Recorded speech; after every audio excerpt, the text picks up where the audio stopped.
vast little forest, untamed and left wild. There lives a small person, but he's not a child. A leader of men, a leader of more. He's listening now, Gabe, he's ready for war. A powerful druid, but he cannot fly. He's in love with death, but he cannot die. His name is Gary, and this is his story. His name is Gary, revel in his glory. It's scary, but no more he can. It's scary, fuck yeah, move a dick.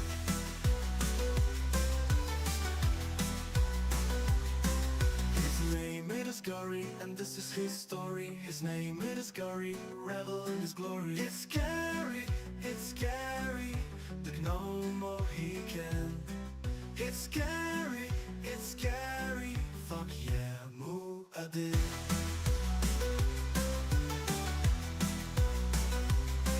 His name is Gary, and this is his story. His name is Gary, revel in his glory.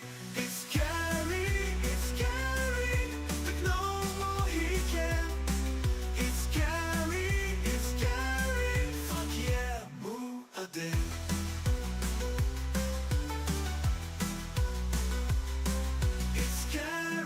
It's scary, but no more he can. It's scary, fuck yeah, move a dick.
Coming up next on BBC Two, it's the BradWOTO stream, but first, it's time for What Picture Has Bradley Drawn Onto a Piece of Paper?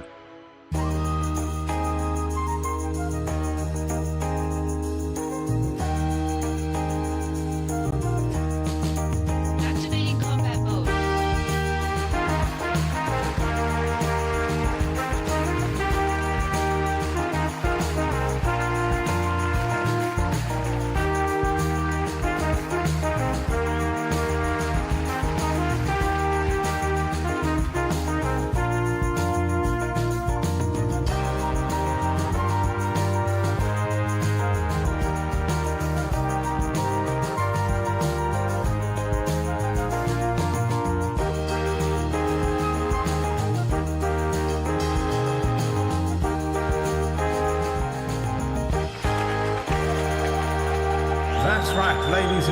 gentlemen, it's time for another fantastic edition of What Did Bradle Draw on a piece of paper for you today here on the channel.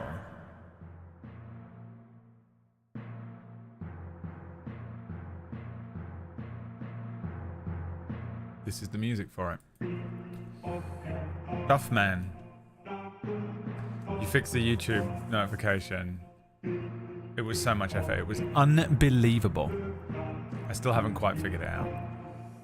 An actual realistic desert mouse. Alan. I love street lamps, dog lamps. Dog. A sparkly rock. We gotta do that quest at some point. A chubby iguana eating a donut. I spelled it the American way for some reason. Metal Gear Seg. Or was it Alan Wake? Alan Wake? Yeah, okay.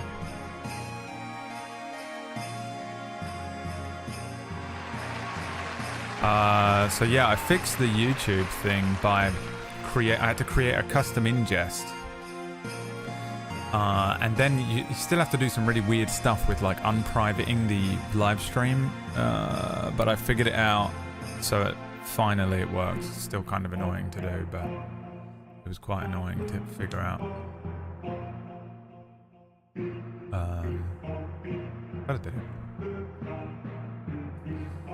Here we are, here we go again. What did Bradle Drought? I wrote, by the way, which I know. He's a comedy genius, because in D&D the Drow are a race of people, the Dark Elves. They live underground.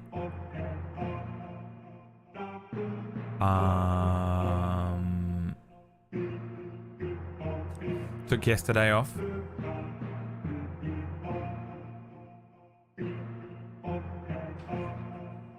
Because my brain was going inside out and I couldn't do anything. I just sat still all day, didn't do a fucking thing. So it's really fun, love having a loopy brain. What did I draw? It's either Alan Wake or Metal Gear Seg. And I can reveal to you now. You are incorrect. Cloudier. I drew my son, Cloud Chan. I drew this while I was watching Maya in a competition last night. I think it came out pretty well for someone who literally didn't have a functional brain. At a proper fucking, what do they call it, mental health day. I had to do it for real. Literally just fucking completely non-functioning. I'm glad I did, but also, you know when you like didn't get anything done, sometimes you just have to delete a day. Anybody with chronic illness or mental health issues probably understands. Sometimes you just have to be like, great, just lost a day of my life. I sort of lost Friday evening as well. I didn't stream on Wild RP on Friday evening. It's funny because I was joking about having a manic episode on Friday morning, right? I knew it. I know my brain way too well at this point. It's still annoying, but I don't have control over it, but I know it. So I just fucking yesterday didn't do anything. I knew I couldn't speak. So I was like, fuck it, I'm taking a day off. I mean, you know, my job is speaking for a lot of it. I know I don't do it very well, but so I took the day off. I didn't get anything done. Just sort of in the hopes, because I like doing this D&D thing on a Sunday, but it's quite difficult compared to just sort of quietly playing fucking Cyberpunk, you know. If I just sit here playing Cyberpunk and driving my car around and making Suno songs, it's one thing. But running a D&D game, even at the stupid shit level that we run this at for the memes, it still takes quite a lot of my brain power, because you have to be sort of constantly improvising, creating. So it's really had a great time yesterday. I didn't feel like bad necessarily, I just didn't have a functional brain at all. I could feel that my brain was just like just running out.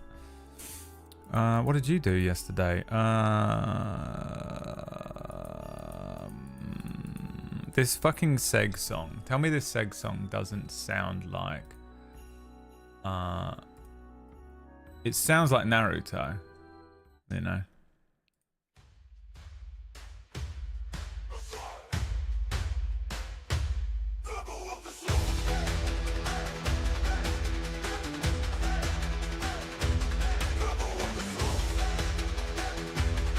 Dude, it works.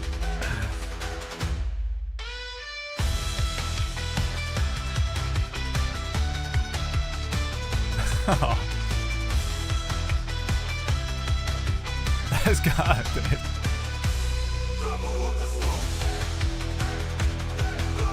Oh, fuck, dude. Live edit.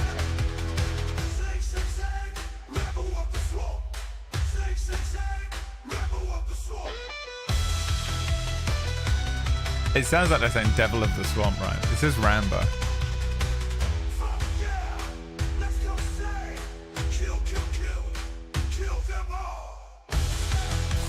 Twice.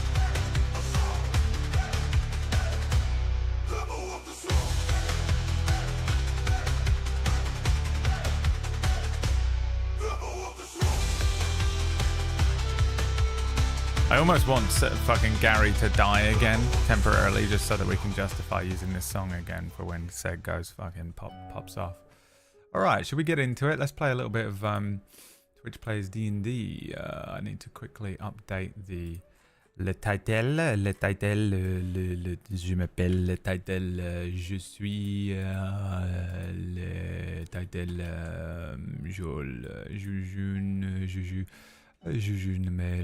je m'appelle, je suis. All I know is je m'appelle, je suis, j'habite le swamp. Je m'appelle Gary. Je suis le gnome of the swamp. J'habite in the hobgoblin camp. I'm so bad at French accent. So bad at French accent. Alright, let's go. Let's play some D&D, shall we, boys?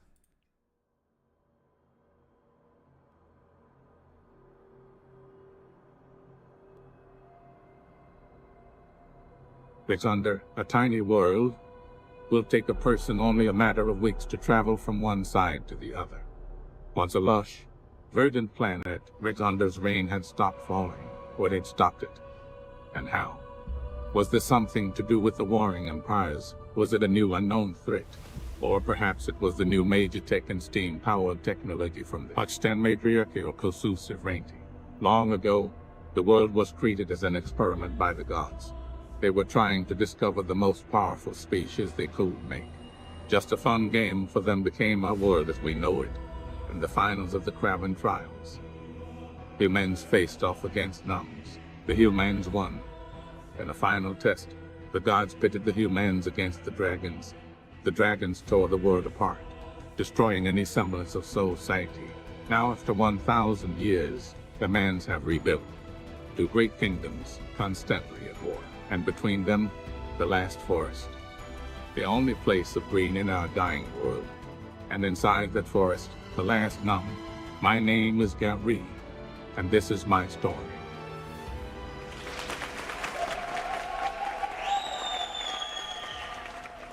Okay, now we return to the story of Gary.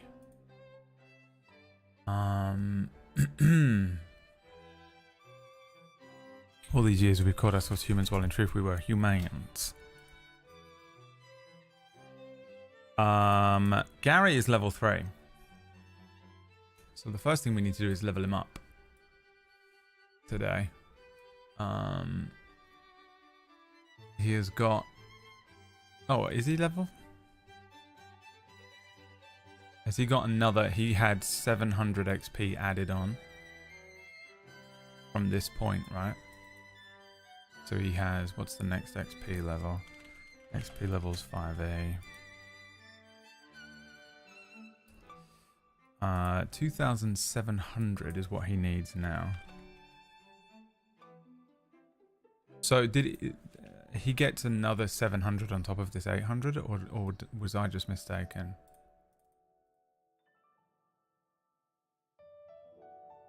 I'm guessing he does.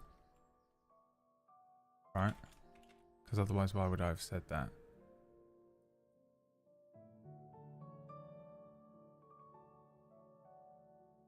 He's at 1,500 XP of 2,700 for him to hit level 4. So he's got to level up now.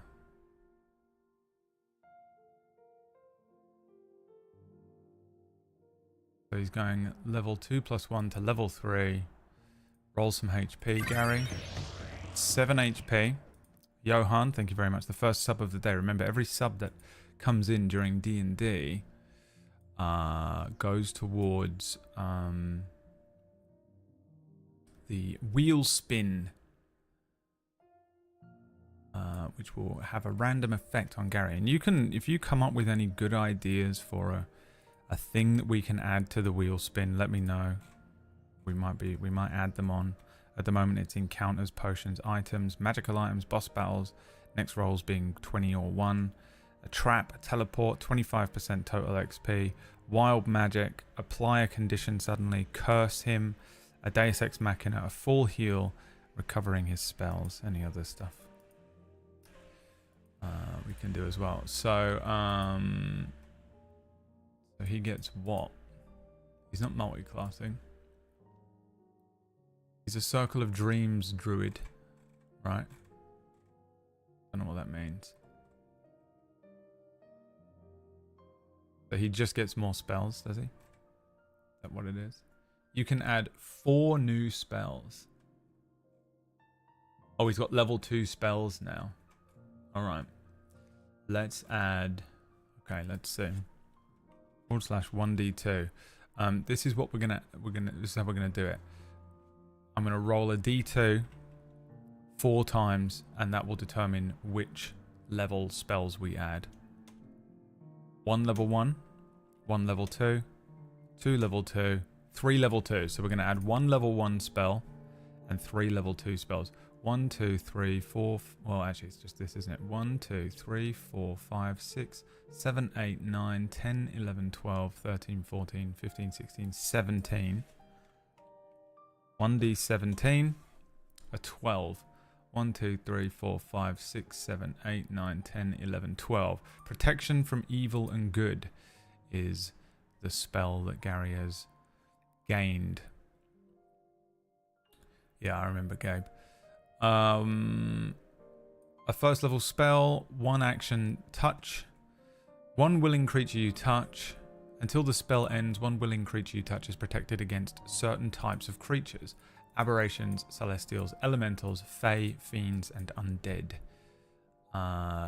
So that's what that spell does. Now what have we got for level 2? How many spells have we got? 1, 2, 3, 4, 5, 6, 7, 8, 9, 10, 11, 12, 13, 14, 15, 16, 17, 18, 19, 20, 21, 22, 23, 24, 25, 26, 27. 1d27 multiple times. Okay, so 5. 1, 2, 3, 4, 5. He gets enhance ability.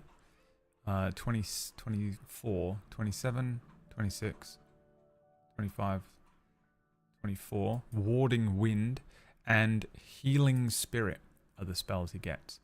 Let's have a look at what they do. Gary has gained the 2nd level spell enhance ability.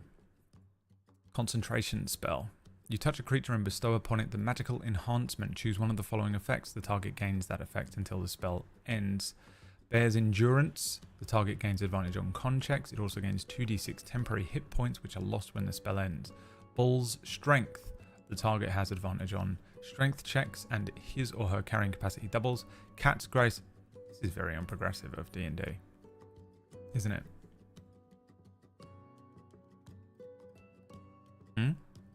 I thought D&D was all about pretending to be very progressive. Well, you fucked up. Well, you guys have fucking shown your hand, haven't you? A little peek behind the mask, perhaps, of the corporate giant. Cat's Grace. The target has advantage on dexterity checks. It also doesn't take damage from falling 20 feet or less. Eagle's Splendor. the target has advantage on charisma checks. Fox is cunning, the target has advantage on intelligence checks, which are never made. It's like two things that make you make intelligence checks. Owl's wisdom, the target has advantage on wisdom checks. That one's pretty useful if you're fighting a spellcaster. You also have healing spirit. A bonus action this is, so remember that you have a bonus action spell now. Concentration again. You call forth a nature spirit to soothe the wound. By the way, my throat is so fucked. I think it's hay fever. It's really annoying. You call forth a nature spirit to soothe the wounded. The intangible spirit appears in a space that is 5 foot cube you can see within range. The spirit looks like a transparent beast or fae of your choice. Until the spell ends, whenever you or a creature you can see moves into the spirit's space for the first time on a turn, or starts its turn there, you can cause the spirit to restore 1d6 hit points to that creature. No action required. The spirit can't heal constructs or undead. The spirit can heal a number of times equal to 1 plus your spellcasting ability modifier. After healing that number of times, the spirit disappears. As a bonus action on your turn, you can move the spirit. This is a cool spell. I didn't even know this existed. It's the first time I've ever read that.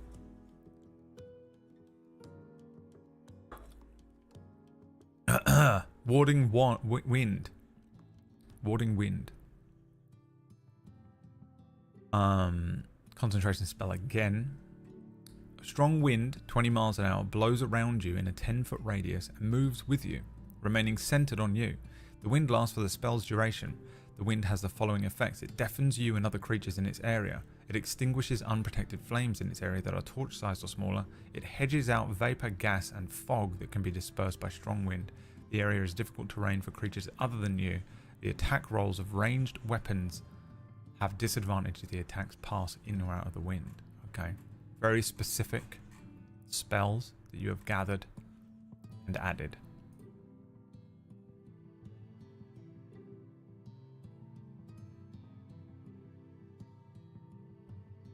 That's it.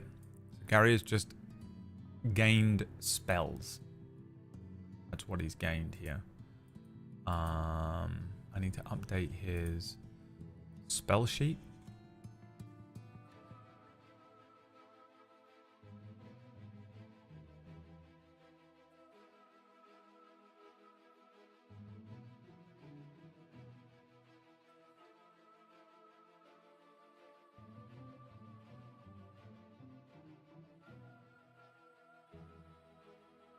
A second here.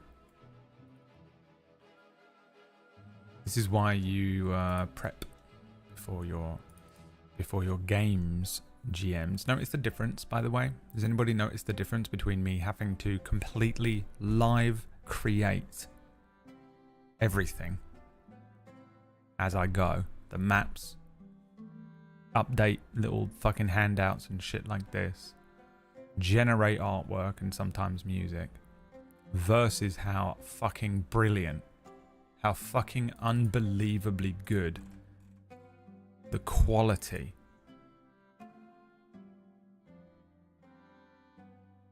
of Cura is, and the other shows run on Table Story by the wonderful DMs and GMs, except for PB. The incredible level of quality that you get, stunning. As if everything is pre-prepared. Even if it isn't, it feels like that. And if you ain't impressed, you will be. You goddamn will be. Because this is how you can compare the difference. This is how you can see all of the cracks. You can see me thinking through everything. You can see me prepping everything, creating maps as quick as I can do it. And I do it pretty quickly. Compared to the stunning level of quality that you find on the Table Story channel. Because you guys just take it for granted.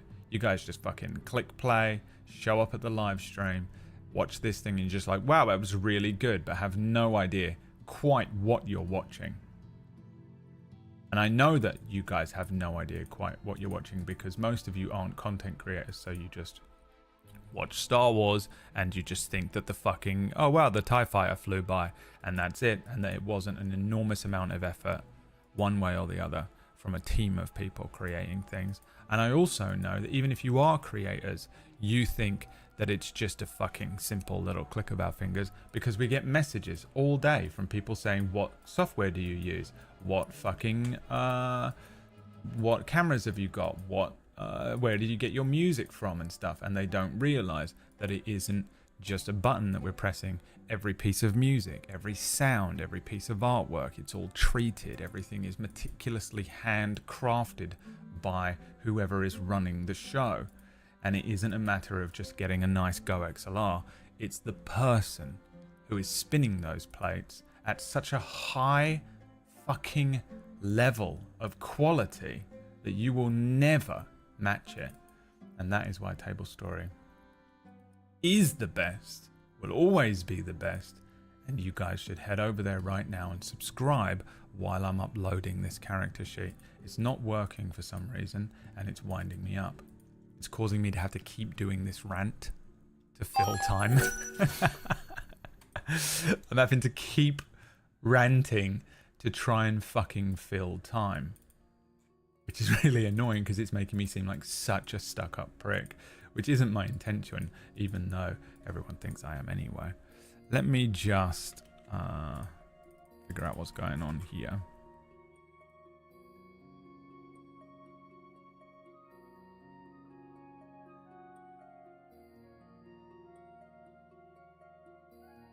Because I can't figure out what this is doing. And I'm just, you know, I'm gonna write it in. I'm literally gonna write in the number 3, and then I'm gonna save that like that. But I don't know if, I think Imgur is freaking out. It's not letting me upload this shit. Let me try doing this instead. Maybe if I do this. Gary spell sheet. And then we go over here. Go over to the spell sheet. Okay. Try that one. Exclamation point spell sheet. Should bring up Gary's spell sheet. And not much changed on his actual character sheet, but he is level 3 now.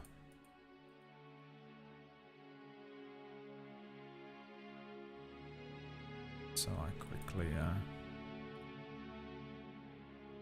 changed that, wrote it in manually, you'll see, which is hilarious.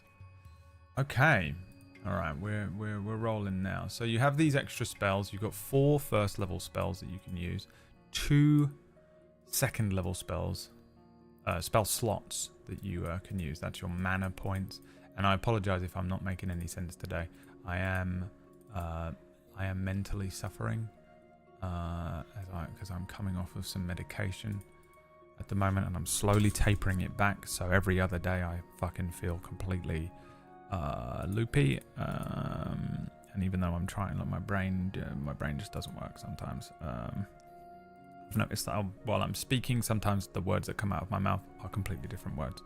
And we're on day 5 of this. And that's why for the last 5 days I've been kind of insane. Okay.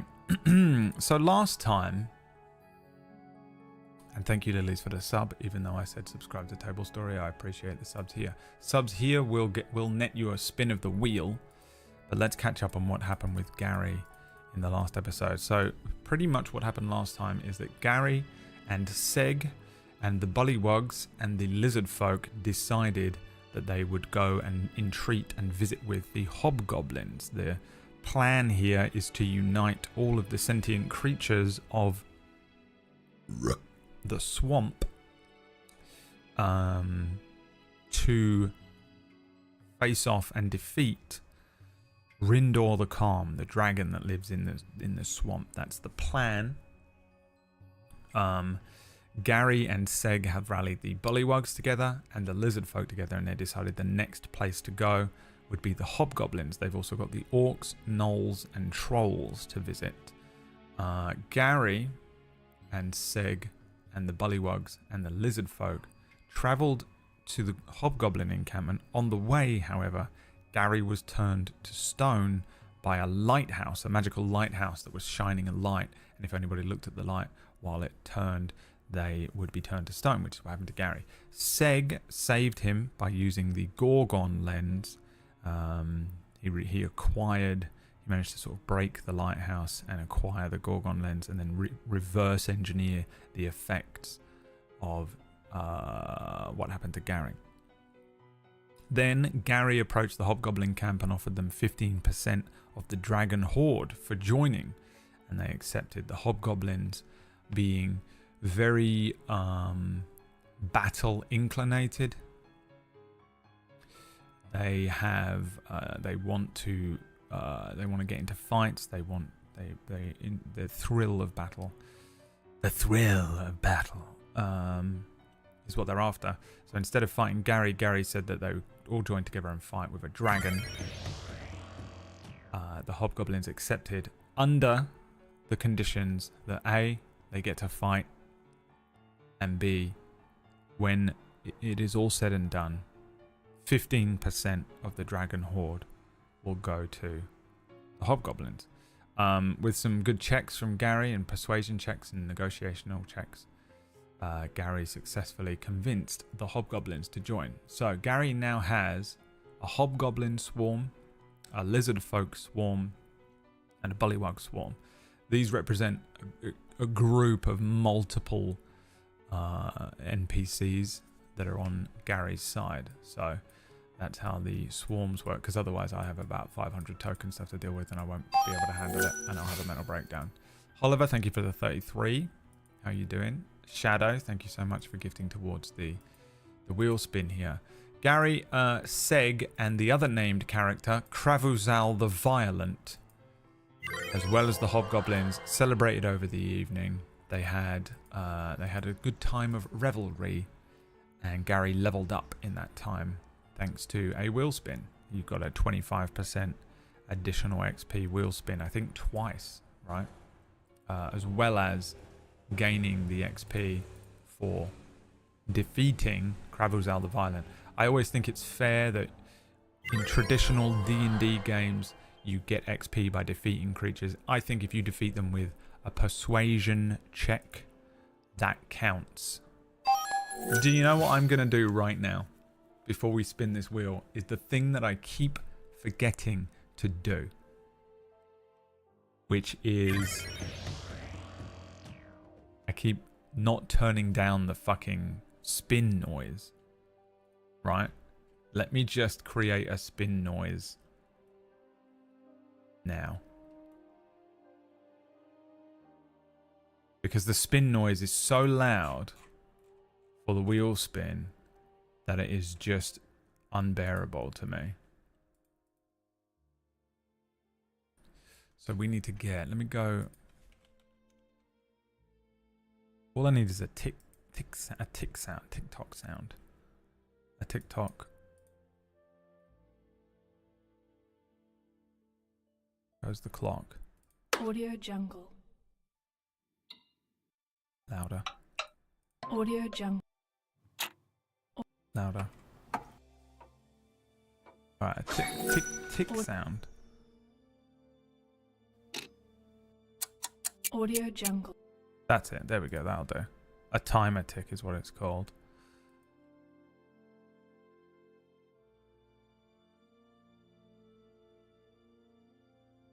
Let me just fucking, it's so annoying how that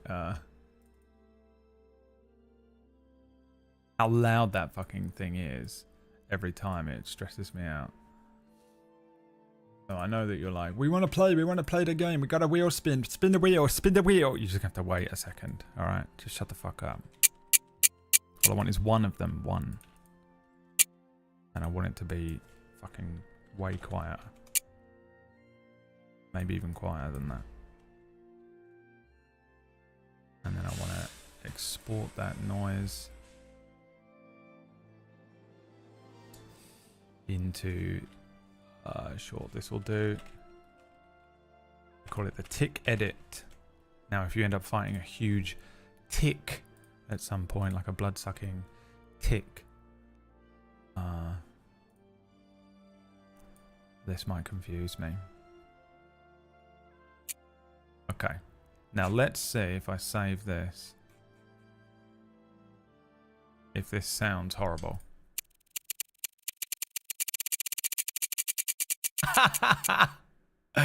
Oh, apply a condition to Gary. Let's see. D&D conditions. Here we are as Gary wakes up in the swamp the next day.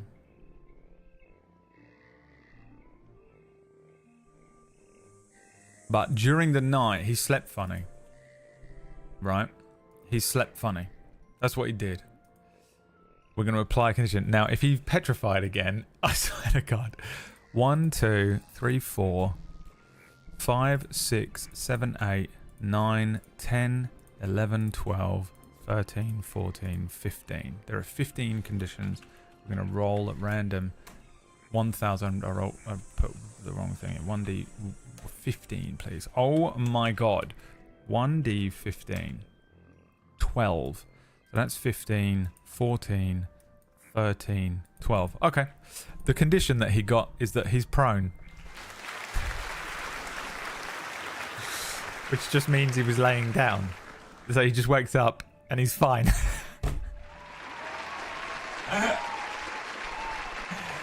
Because he sleeps laying down. Like most people.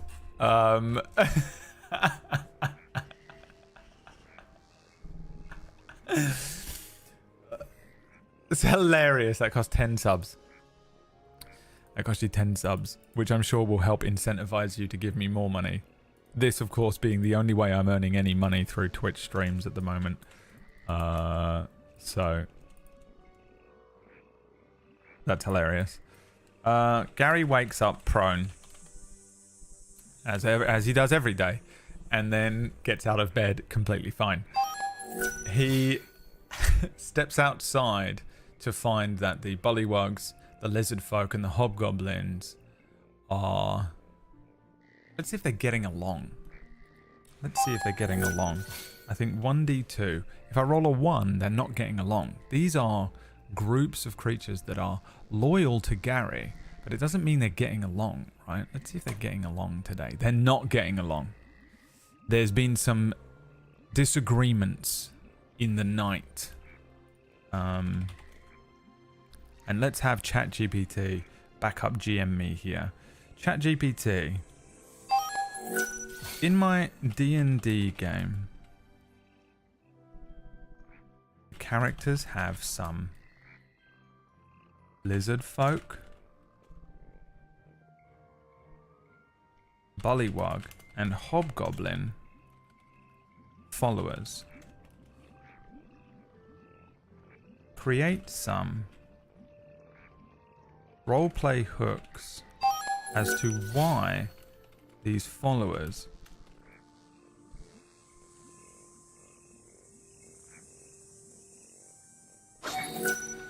are starting to not get along. Tension among the lizard folk, bullywug, and hobgoblin followers. 1, 2, 3, 4, 5, 6, 7. It's generated 7 so far. 8, 9, 10. It's generating an endless amount of these. 10. It's generated me 10 different possible reasons. 1d10. 3. Resource competition. The lizard folk focus on survival. Hoard resources like food and tools, which begins causing friction. The bullywugs have a communal approach to resources, expecting sharing and cooperation. The hobgoblins believe in efficient resource management for the collective good. The lizard folk accuse the bullywugs of being wasteful, while the hobgoblins of overusing shared resources for their war efforts. The bullywugs resent the lizard folk for hoarding, and the hobgoblins for imposing strict rations, and the hobgoblins see the lizard folks hoarding as selfish and the bullywugs sharing as inefficient and poorly managed. So I think we're going to spin the wheel here. It's so insane sounding. A Deus Ex Machina happens.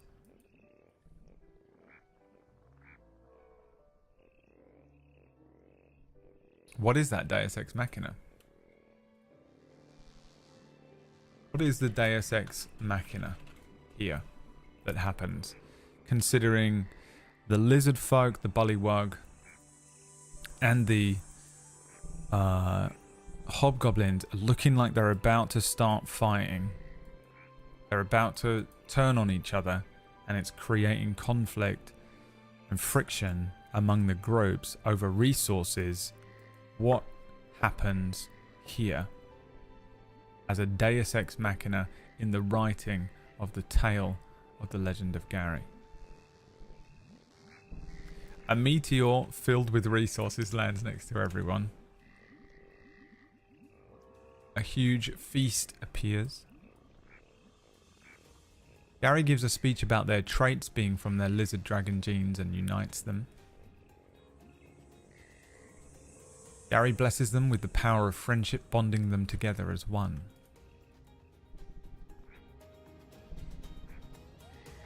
Alright.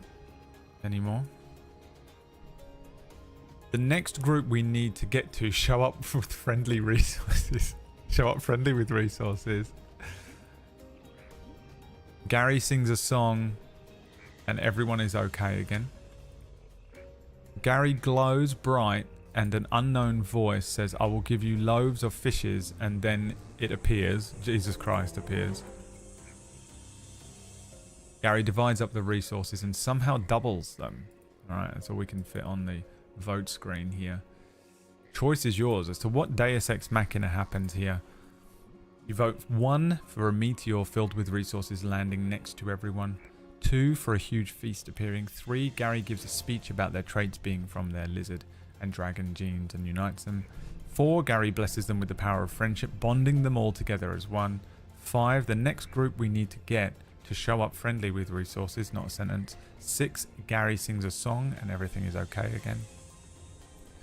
7, Gary glows bright white and an unknown voice says, I will give you loaves and fishes, and it appears, keeper revealing an intense Christian sub-story about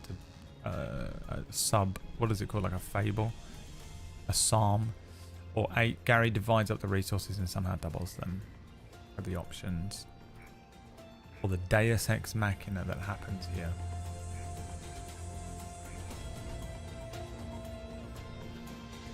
The choice is yours. Those of you watching on YouTube, if you want to join in, you have to join the Twitch chat, twitch.tv/BradWOTO.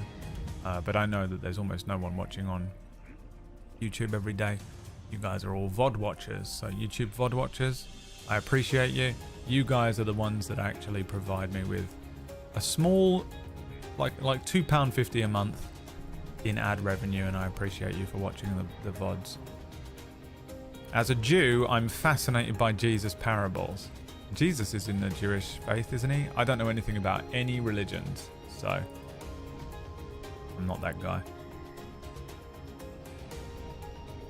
Moving brain, leave me alone.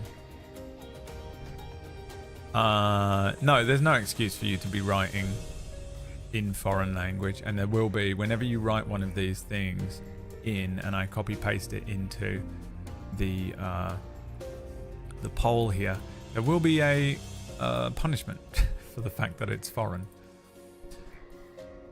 All right, you guys don't even want to play D&D. You just want to fast forward to the end. You're the type of people that read the last page first. You're the type of people that tell people the end of a movie. You're the type of people that will Google a movie and read all about it and then watch the last 5 minutes. The next group we need to show up friendly with resources. Not a sentence.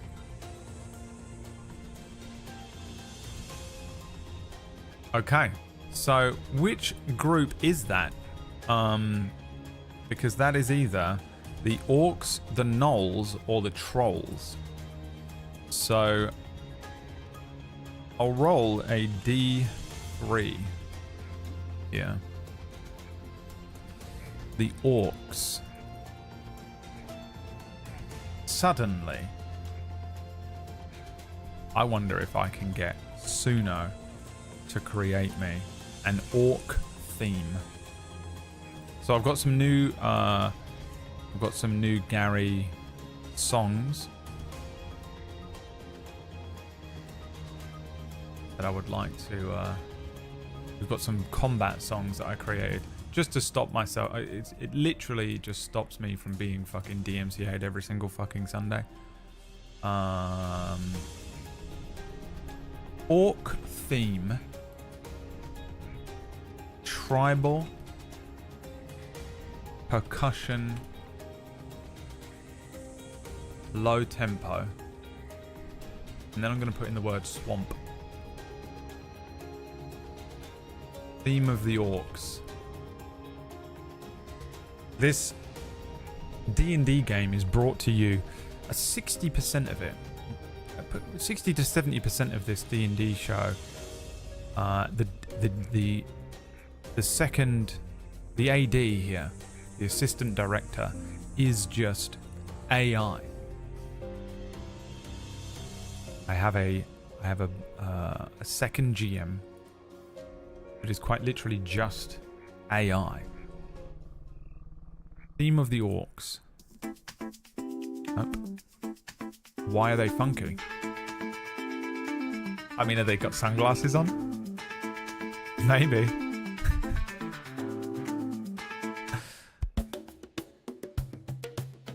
This is why they're friendly.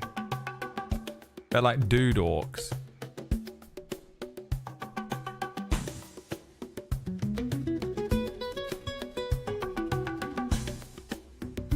I mean, there's no choice.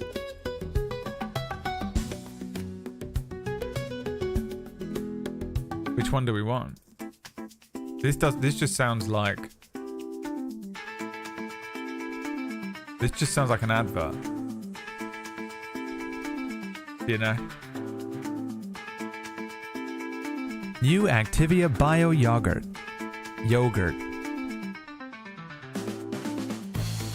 Your insides will feel much better. Alright. This is now the theme of the orcs. I think these orcs show up with sunglasses on. And Hawaiian t-shirts. Let's see if Midjourney can do that. Imagine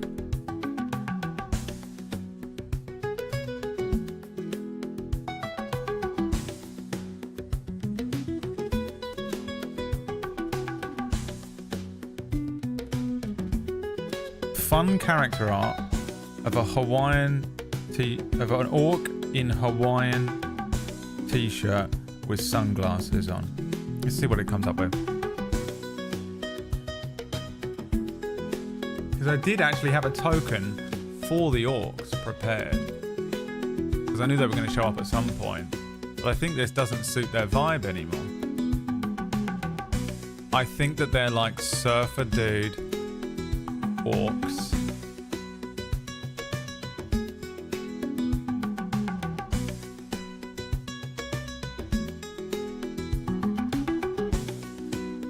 And I think they're very chill. And that's why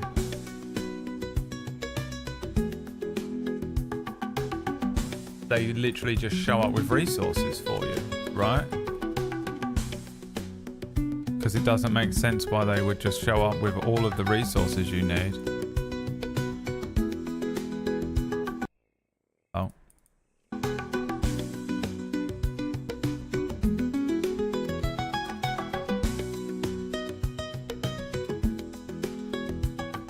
I mean, it's fucking stunning. It's gotta be this one, right? This guy here.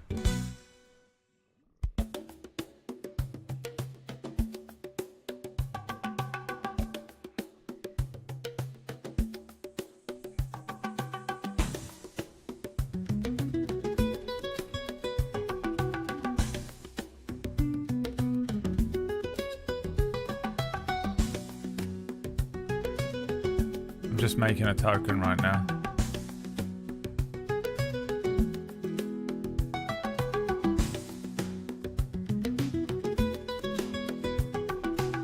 Unbelievable. Save token as orc swarm token? No. Cool orcs. Cool orcs.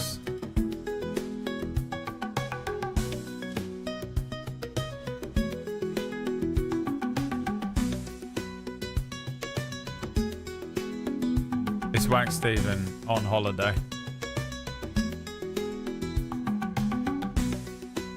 Alright, what is the CR of an orc? Can we have this song now? Download.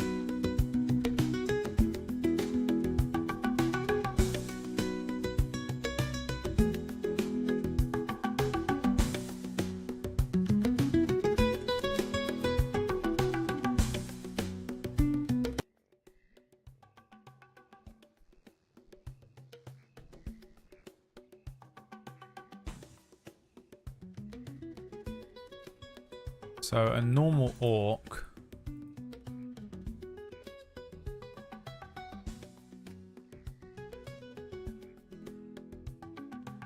is a challenge half. Let's roll for how many orcs roll in here. We're gonna roll a 1d8 plus 2. That's how many orcs are going to show up. Fucking 9 of them, for fuck's sake. 9 orcs show up. Cool orcs. So I now have to make a goddamn cool orc swarm.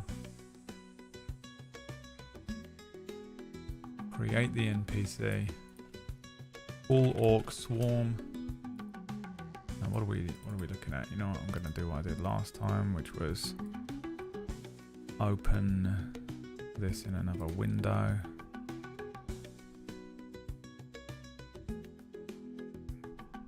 I love that nothing has happened yet. Gary has woken up. And this has immediately happened.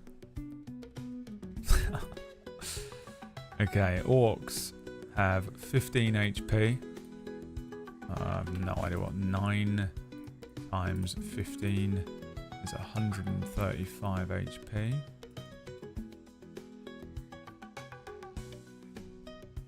Of course, that's their AC. 13 with hide armor.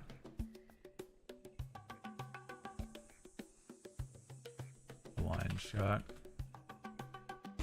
They are large humanoids.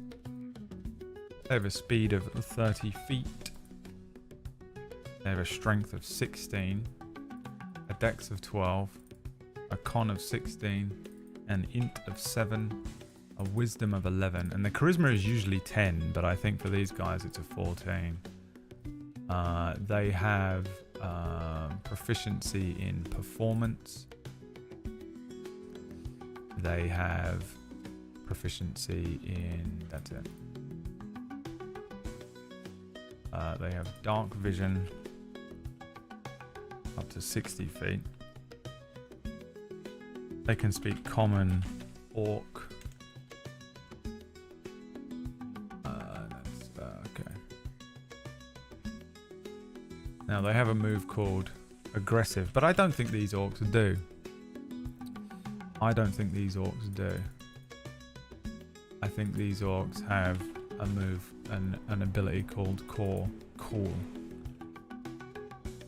As a bonus action, the orc swarm can perform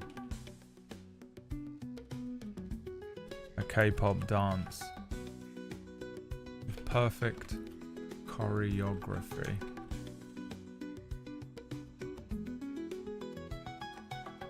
And basically I'm going to give it, what does a bardic inspiration do? Bardic inspiration Same as a bardic inspiration. Bardic inspiration.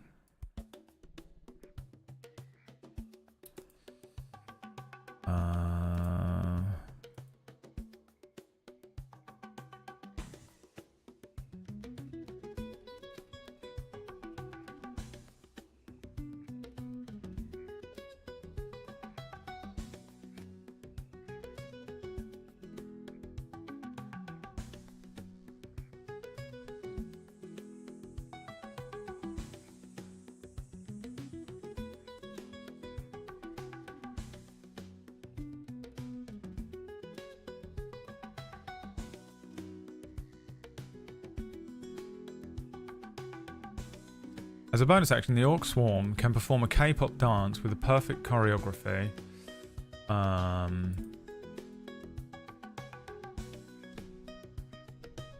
think this is a full action. As an action, the Orc Swarm can perform a K-pop dance with perfect choreography, providing another character with a cool Orc inspiration die. And once within the next 10 minutes, the creature can roll the die and add the number of... And do you know what? I think this is actually an attack. I don't think these guys attack. I think they're buff. They're buff bards.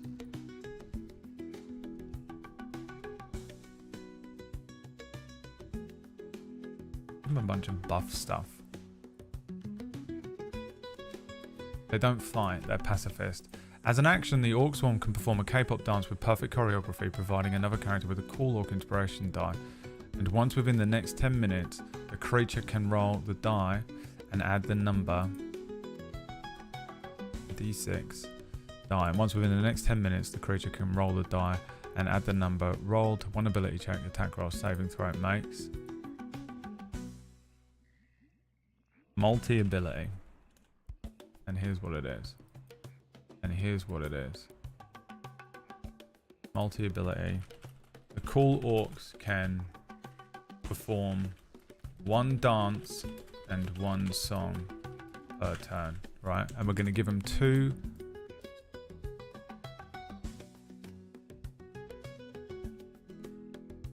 K-pop dance, right? And the fucking hacker.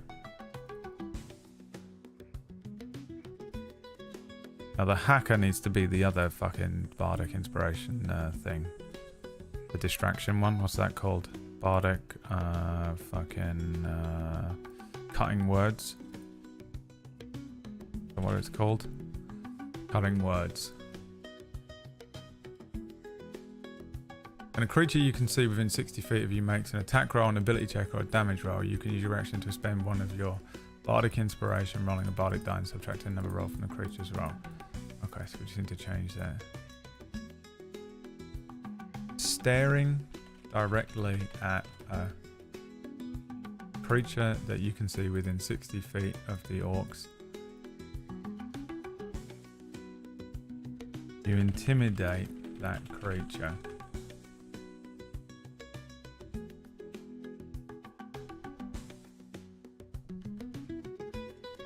The next time that creature makes an attack roll, an ability check, or damage roll,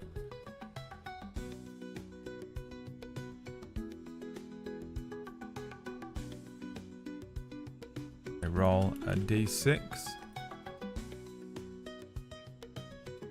and subtract the number rolled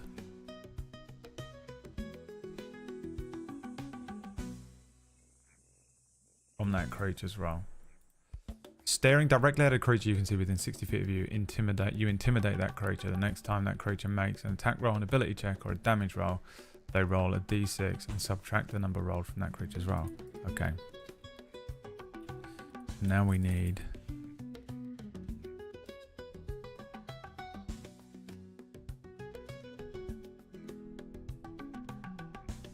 the Bard spell list. Right.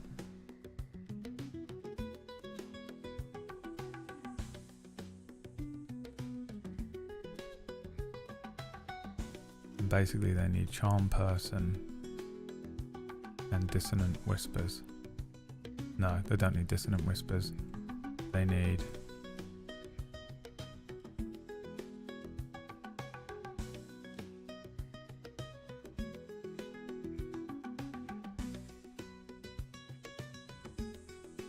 They need, I'm gonna make it healing word.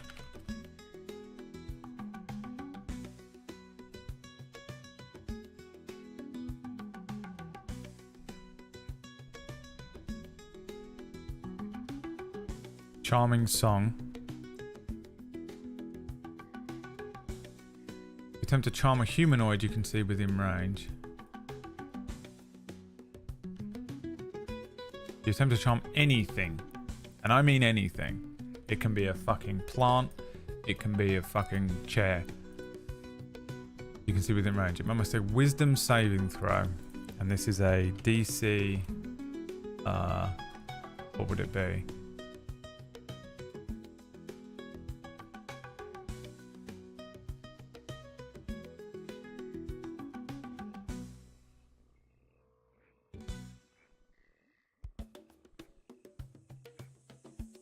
Put 12 for now. A DC 12 wisdom saving throw and does so with advantage. No. Actually, yeah. If we're fighting it, yeah. If you're fighting it. If it fails a saving throw, it is charmed by you until the end spell ends. Until you're incapable to do anything harmful to it, the charm creature regards you.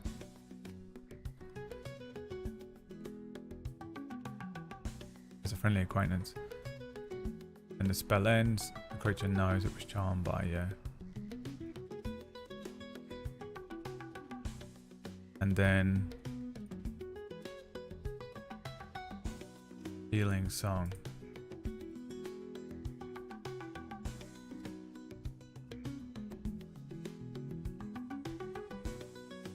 The orcs play a ukulele.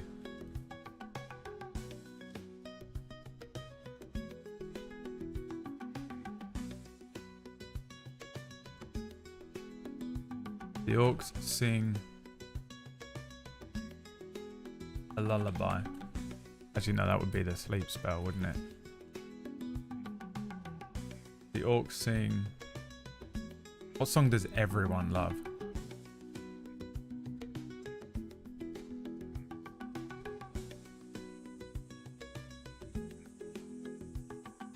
What song does everyone love all the time?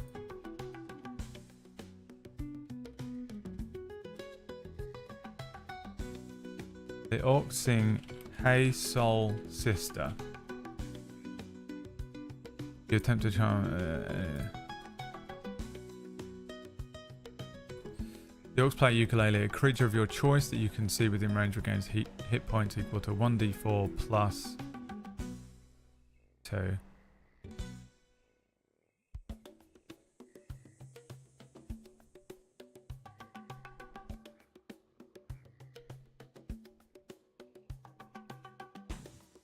Alright. These are the orcs that fucking show up. The buff orcs. Cool orc swarm.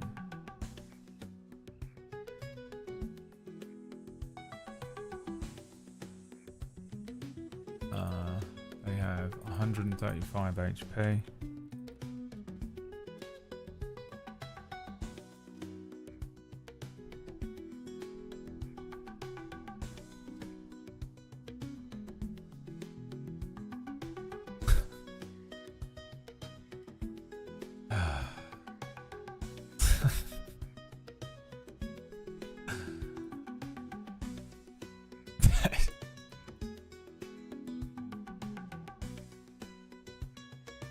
A bunch of really fucking cool looking orcs show up, dude. They got one of them's got a boombox on his shoulders.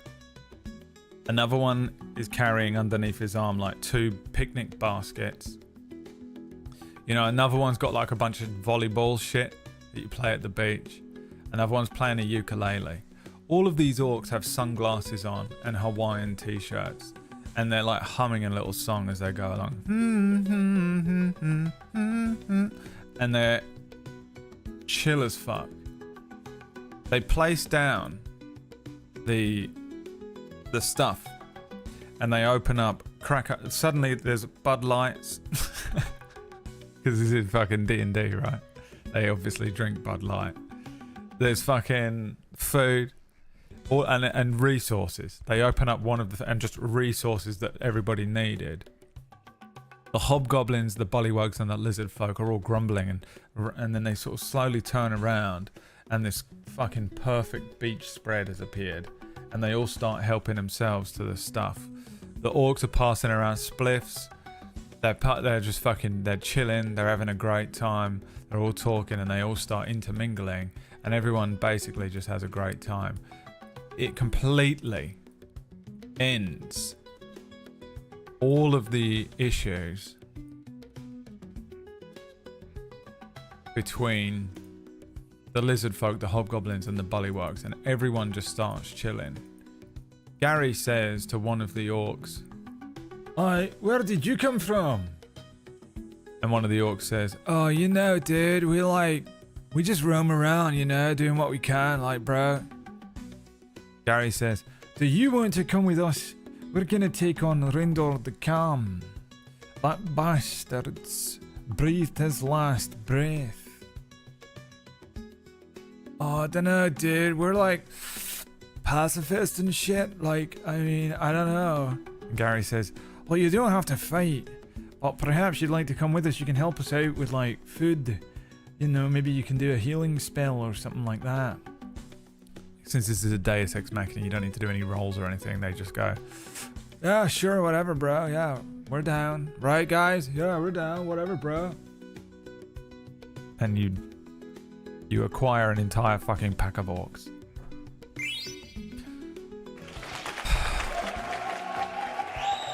Without doing anything. You claim the orcs. All right.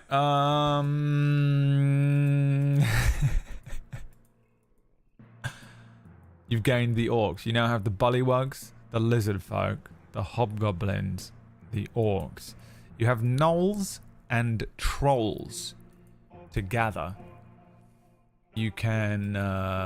So I guess it's time. What does Gary do next? The choice is yours. You still haven't rolled a dice yet, and the next dice roll you make will be a natural 20. We didn't have a spin wheel, do we? I didn't miss one. No. Stella just says seduce a dragon. Not really how it works, but okay. Ask. I'm fucking copy pasting this shit. I'm not able to type today. My brain doesn't work. Ask if anyone has connections with the gnolls or trolls. Ask the orcs if they know where the gnolls are. Ask where the other two groups are. Or go west. Fucking the same thing. All of them being the same thing.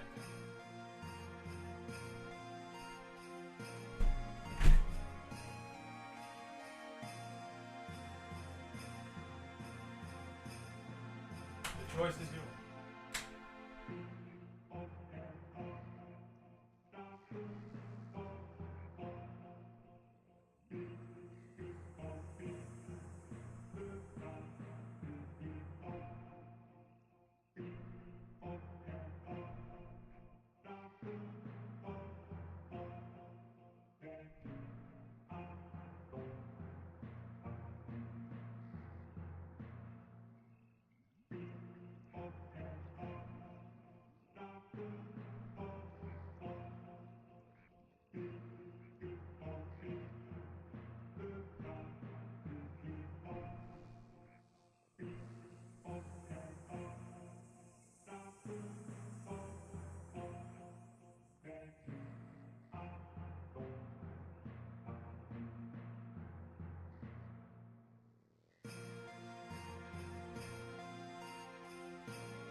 I needed to piss so badly. Ask if anyone has connections with the gnolls or trolls. That's what Gary does. Gary says, "Does anybody have any connection with the gnolls or the trolls?" We're going to roll 1d2. We'll start with the bullywugs. 1 is no, 2 is yes. Godzilla, thank you very much for the sub. Garyoku, thank you for the 27 months. Resub as well. It all goes towards spinning the wheel today. 2 is yes. The bullywugs go. They're nodding their heads. What are they saying, Seg? I don't know. I don't speak bullywug. No one does. No one. It's a ridiculous language. They just say rib, diddy, rib, rib, rib. How are they even communicating? I personally don't think they are. Gary says, right. Well, they say they know where they are. Well, they have a connection with them. Right, well. I suppose ask them where they are then. Right, where are they? The bullywugs. Some of them with spliffs and fucking Bud Lights now. Just start slamming their spears on the ground and pointing in different directions. That doesn't mean anything to me. Does it mean anything to you? No. I wish someone spoke bullywug. But no one does, except for the bullywugs.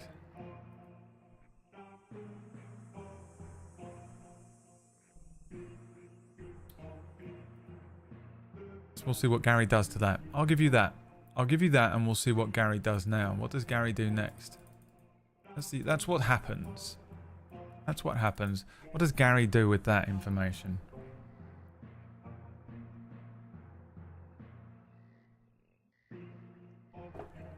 Someone get that Babble Strawberry from Darkfire? No idea what that means. Literally ran that show and don't know what you're talking about. Seduce a bullywug.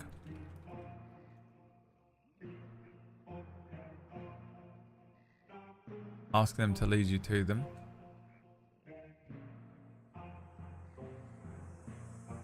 This song, by the way, is the song I imagine plays when Orkish is making himself some fucking toast in the morning. When he gets out of bed. Just starts fucking moving for his house. Collecting the bread. Get some butter. Putting it in the toaster. Walks around. Goes back to the toaster. Butters the bread. Goes and sits at his computer. Loads up World of Warcraft. Eats it. Oh. Learn how to speak bullywug. Gonna take months, maybe years. Insight check. You're not the one that calls for checks. Really annoying when players do that, by the way. Stop doing it if you're a player. Lasso a fresh Zolom and ride it, letting the bullywugs lead. I understand what Dune level thing you're aiming for. This is just going to get you killed, but, you know, that's what you... If Gary doesn't die every single episode. Create a sign language for all to use. Cast comprehend sandwiches. Go west. The choice is yours. I imagine it's closer to powdered toast crumbs that he shapes into a slice of bread.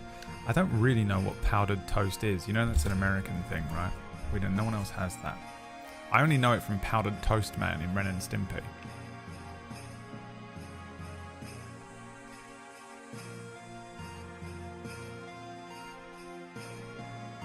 Comprehend sandwiches is old school, man. That's from fucking the OG. It's not a thing, alright. Sure. I thought it was like sugar on toast, but maybe I'm wrong.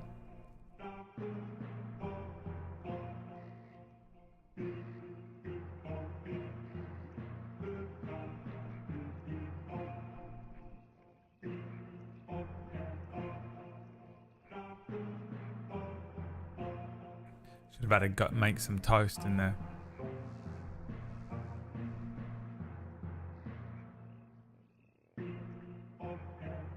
Make some toast.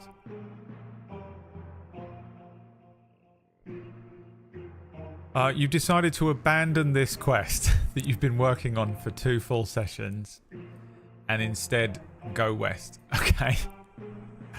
Hey. What the fuck are they doing? Oh, they're just not doing that quest anymore with the dragon and the collecting of the They've done so. They've collected. They've almost done the entire thing, but they've decided instead to just abandon the side quest and go back on the main. All right. Sure. You've decided to go west. It's now time to roll. Even though you are going to get a natural 20. We're going to roll anyway because I want to see what you would have won. Because I'm very curious.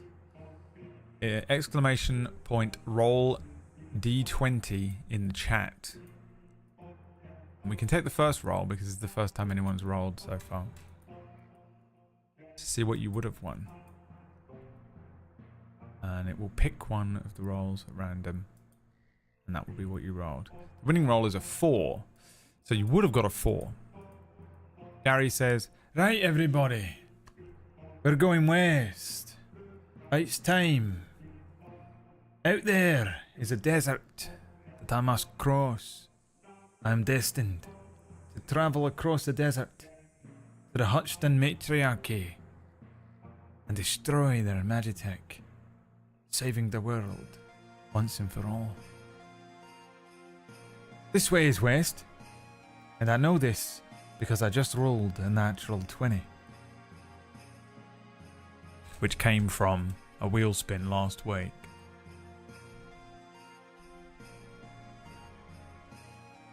Gary starts walking, packing up his bag. It's the scene from The Lion King where they walk across the bridge, you know? But you just see Gary, followed by the little small Gary's small form, followed also by the small form of Seg, the lizard kobold, followed by the much larger form of Kravuzal the Violent, followed by a group of frog people, the bullywugs, followed by a group of lizard folk, much bigger and stronger and thicker, followed by a group of hobgoblins, armored goblinoids, kind of just looking like, they probably look like wrestlers, and then followed by the cool orcs and a cloud of fumes. Gary leads the group out of the swamp and back into the forest. And we're gonna roll something here. In fact, start rolling. We're taking the next roll. This is to see if there is an encounter in the next part of the forest.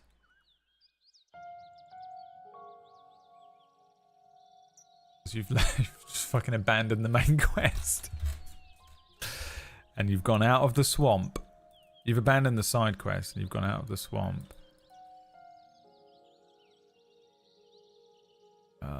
And you've gone to...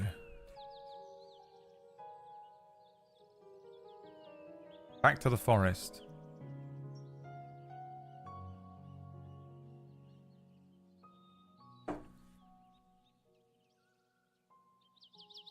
Deciding instead of uniting the swamps together and taking on Rindor the Calm, which you promised all of these groups you will do, to instead go west, out of the swamp, out of the forest, over the desert, and back along the and back onto the main quest of discovering the Hutchton matriarchy. The winning rolls are 14. It's at this point that Kravuzal the Violent says, "Where are you going?" "We have to go back to swamp to fight Rindor the Calm. You have promised us 15% of Horde." Seg says, "Yeah, we did sort of promise the Bullywugs, I know. I think the lizard folk are all good." Gary turns around. What does Gary do? There's grumbling from behind you. From the hobgoblins predominantly.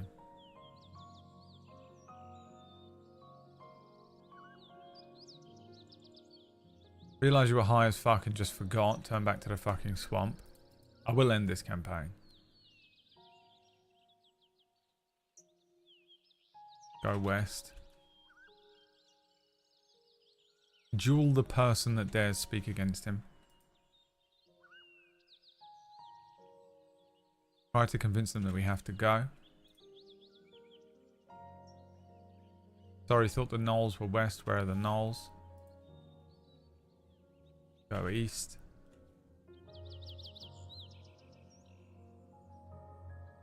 I am Muad'Dib. I know the future. Shut up.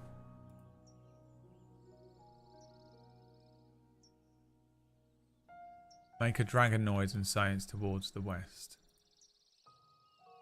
Choice is yours. Standing here in the forest.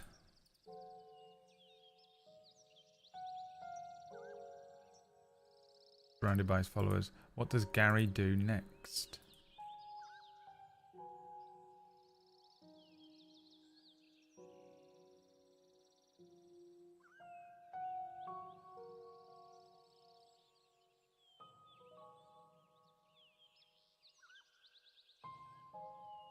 Why did you all vote go west then? Why did you, explain to me why you all voted go west and now you're like, we need to go back to the swamp? Fucking, the fuck are you doing?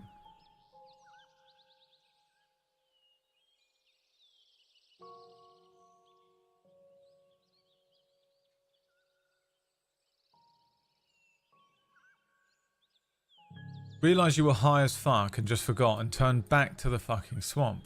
Okay. Gary says, I was high as fuck. We're going the wrong way. We've got to go back to the swamp. Roll me a d20. This is a survival check to see if you know the way back to the swamp. Let's see if Gary knows the way back to the swamp as he turns around and starts walking in another direction. We take the second roll. Not that 3. We take the next roll, so keep rolling.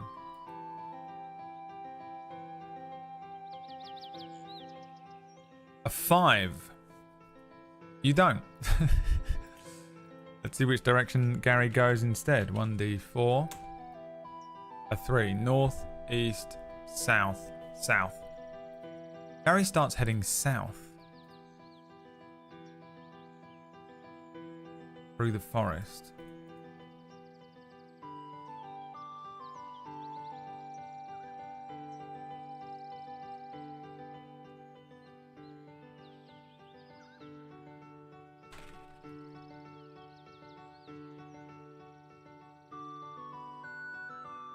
Let's see.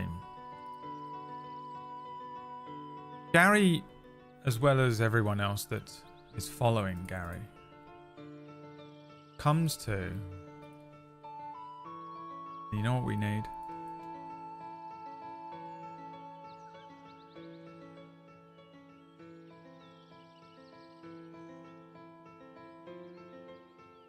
You know what we need?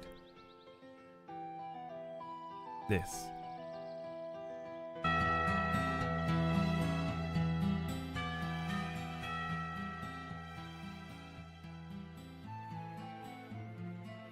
Wandering in the wrong direction, still moving through the forest.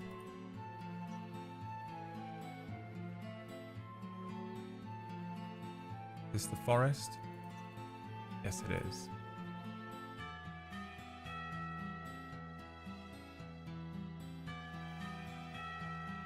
Because you're not in the swamp. You were heading south.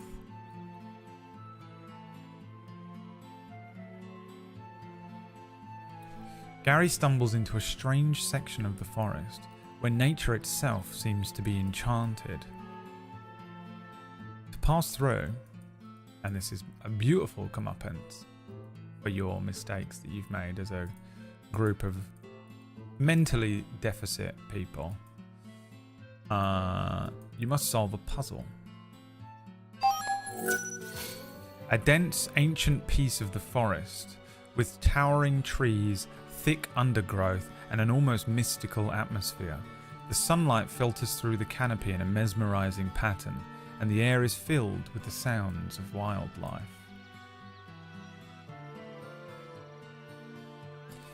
As Gary is travelling through the forest, he notices subtle changes. The trees seem unusually tall, the leaves sparkle in the sunlight, and the ground is covered in vibrant, multicoloured flowers. In the distance you hear a faint, melodic hum. Like that.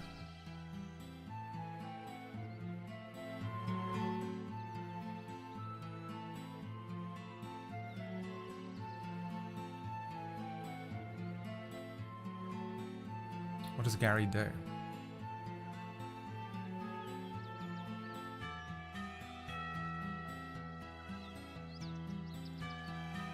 What does Gary do? Thank you, Shadow, for the gift subs. Godzilla, I already thanked you, so you don't get a second one. Also, somebody donated like 150 bucks to me, like yesterday or the day before. I wasn't streaming when it came through. It was an anonymous tip. They said currently have to work 60-hour weeks, which is insane. Like, do you work on an oil rig? What the fuck? Mandatory overtime. Working as a prisoner of war. A prisoner of war in Kamchatka. They said, thank you for all the streams. They helped me get through this shit. So, you're welcome. Thank you. Thank you for the cash. It sounds awful. It sounds absolutely awful. You've got a wheel spin here, but first, let's add... What's going on here? Ask Seg to go scout out the hum. It makes it very worth it. Not the money, but obviously the money. Obviously the money. But when you hear someone saying, like, I just need loads of content, and I've just been deleting your streams and getting through these streams, and they are saving me through this thing, because I know exactly how that feels. I did it yesterday. I watched an entire season of The Traitors. I know that feeling of just like, I need to delete hours, so I appreciate those of you do it. Ask Seg to go scout for the hum. Consult the cool orcs for wisdom on what is happening. Climb up a tree. Sing along with the melody.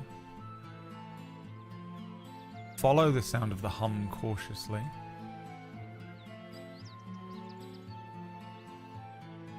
Pick a bouquet of flowers and offer it to the hobgoblin as an apology. I'm just going to go with observe your surroundings. Interact with your surroundings. I'm just going to put that in there. Just as like the sort of the basic video game options that might come up. You know what I mean? You're playing Final Fantasy IX.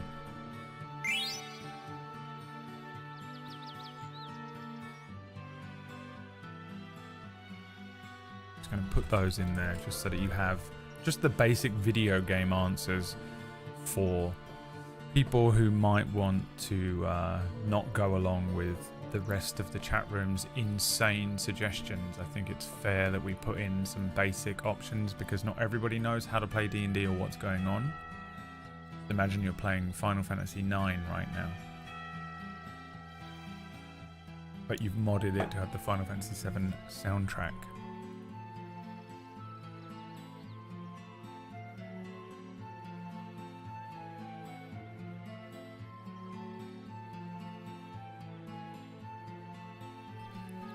Let's see if Suno can recreate the song that we're hearing right now.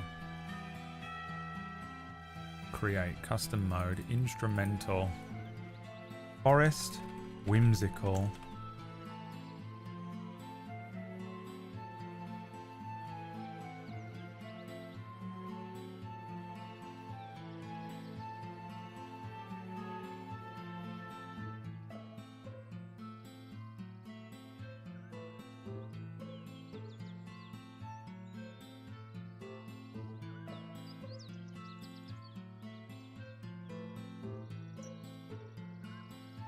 Alright, you've decided to go with the basic video game option.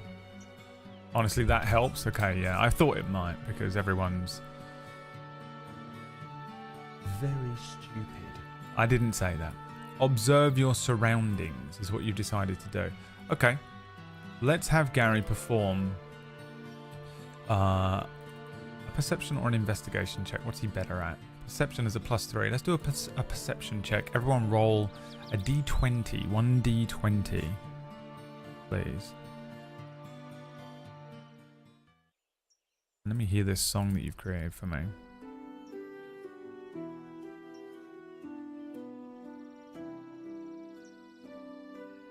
A nice song. Not quite what I was after.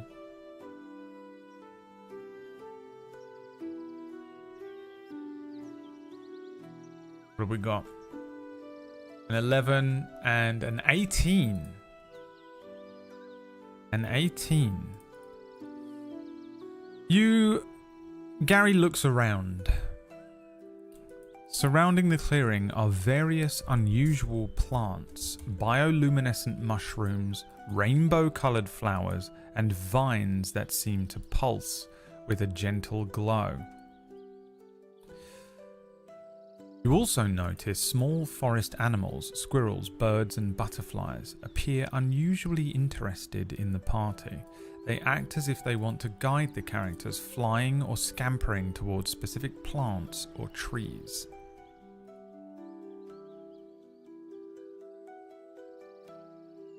What does Gary do next? You've got an 18, so you rolled very high, which means you, essentially you were successful on that check.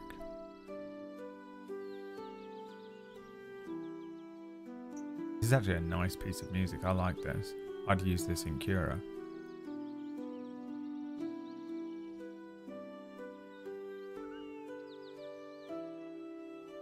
So there's, I suppose the options, the video game options are interact with the plants, interact with the animals, follow animals. What else have we got? Cast protection from good and evil. It's a spell that will protect you from a certain type of creature. Search for interesting herbs, or as Toodle would call them, herbs.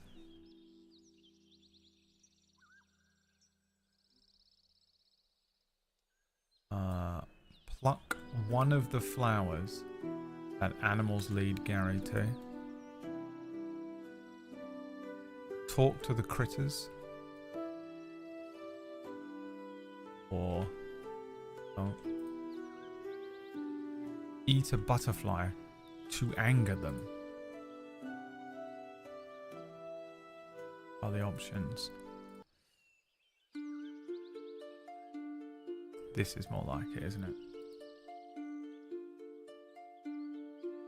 Mystery.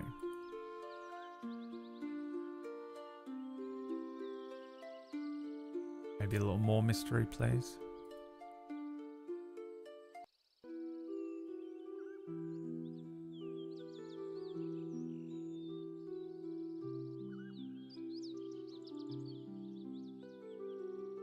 Perhaps a little more mystery.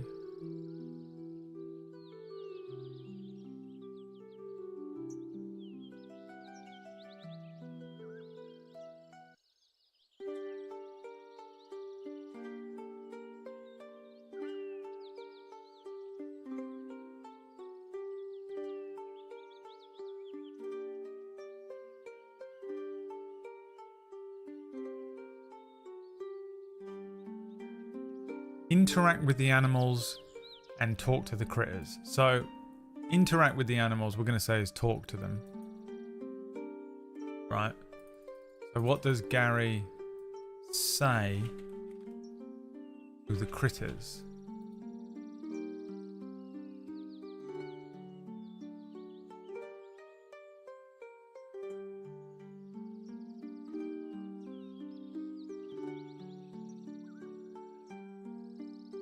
Have you seen a dragon called Barry?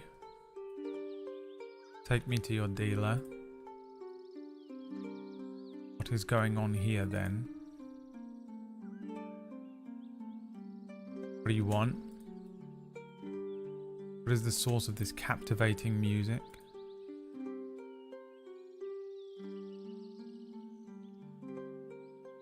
You seem drawn to this place. Can you tell us about it?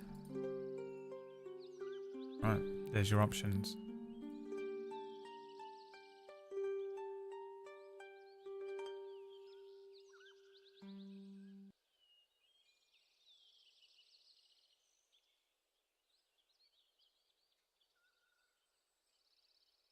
Let's see if this fucking loops or not.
You seem drawn to this place. Can you tell us about it?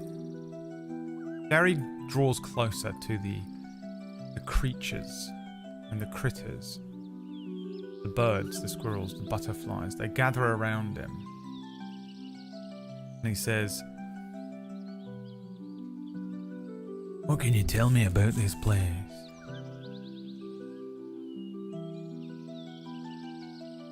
They begin chittering. Now, what is Gary's understanding of animals? Through sounds and gestures, you can communicate simple ideas. Forest gnomes love animals, so he doesn't understand them back. So they just chitter back at him.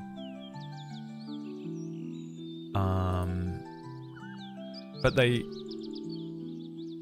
fly around and start acting kind of crazy, and they all move in a single direction, drawing Gary and the party ever further, until eventually, in the center of a clearing, they lead Gary and the group to a stone obelisk covered in ancient runes. A soft, ethereal green glow emanates from it.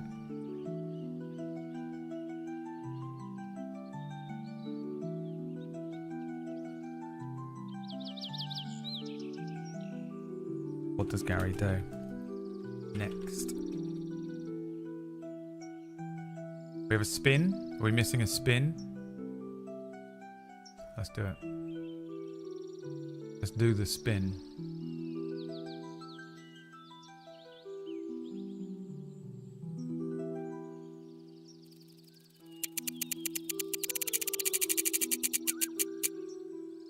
An item sitting next to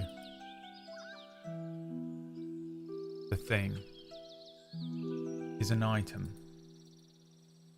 Roll me a d20 and we'll see what you get. You take the second roll. What is sitting next to and is nothing to do with the puzzle?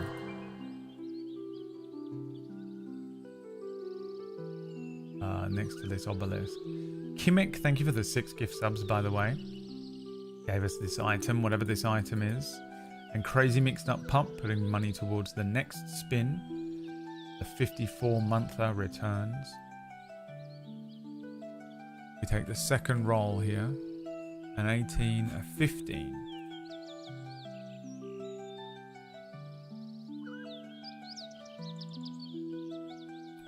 You find the remains of a cobra. Its venom can still be extracted.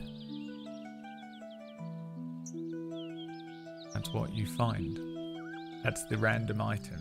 you were given. What does Gary do next? Now the option was study the obelisk, extract venom from the cobra, try to find out what the runes mean, ask if the party, if anyone is familiar with the runes, place a hand on the obelisk and close his eyes, try to find out what the glow originate from. Basic video game, interact with the obelisk. Extract the venom and put it on the obelisk. Again, the item is a randomly generated thing that is nothing to do with the puzzle. That came from a wheel spin. Full RNG. Well, maybe it'll work.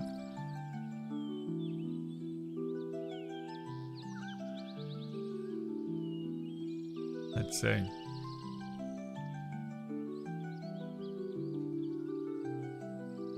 Let's see what Gary does next. Let me close this window. It's absolutely freezing. Almost.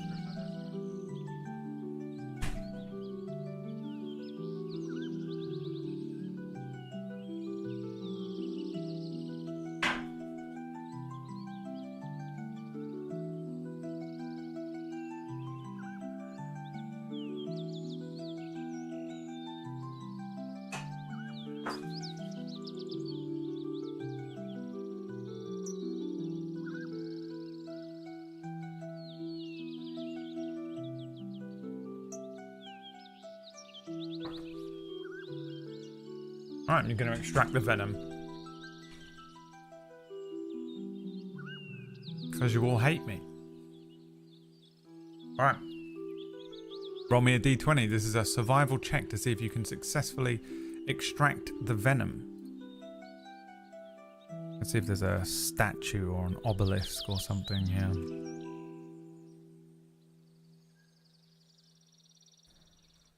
A statue.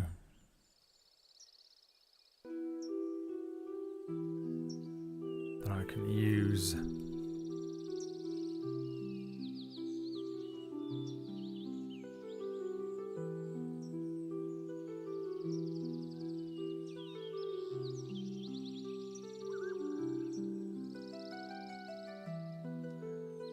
Oh, there we go, perfect.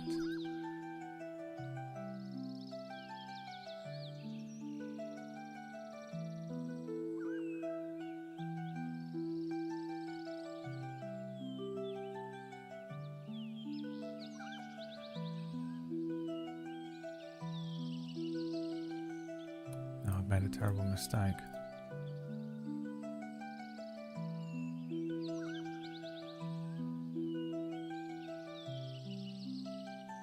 Terrible, terrible mistake.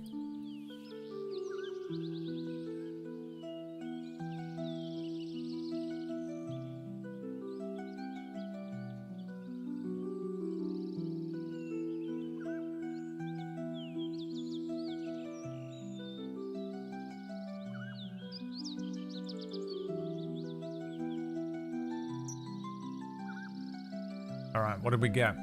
What was the roll? A 9? Gary has a plus. Hope he's got a plus something or it's a fail. Plus 3. Makes it a 12. Gary successfully extracts the venom from the cobra. And like Rafiki at the beginning of The Lion King, thumbs it across the obelisk in front of him. A little text box comes up that says, "Nothing happens. You no longer have any venom. You've used the venom." What does Gary do next? We'll keep study the obelisk.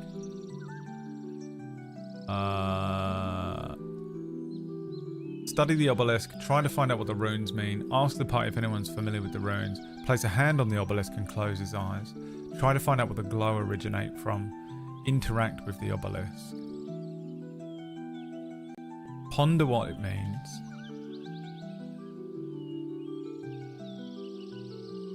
Northwest slinks out of the forest behind the obelisk. Are you talking about the person, Kanye and Kim's child? The person northwest. Melody's still there. Yeah. Alright, you guys want to put lick the obelisk. I'm putting lick the obelisk clean instead. Alright.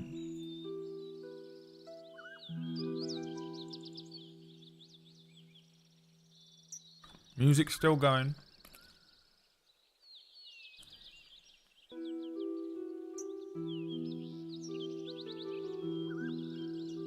Another 10 gift subs wasted. Well done. What's happening here? Why isn't this working? Here we go. Restarted the poll. Try again.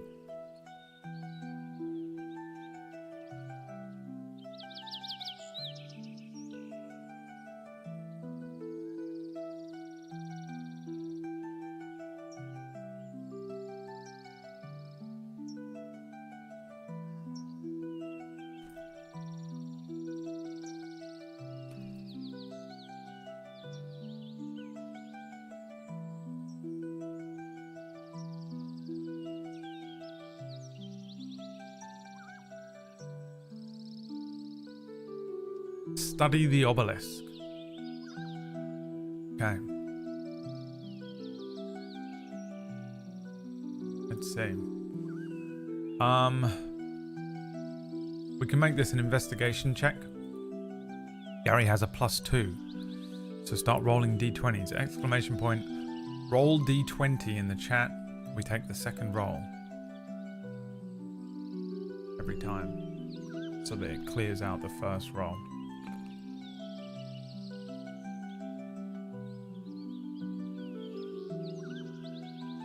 A 2 from Lux. With Gary's +2, that's a 4.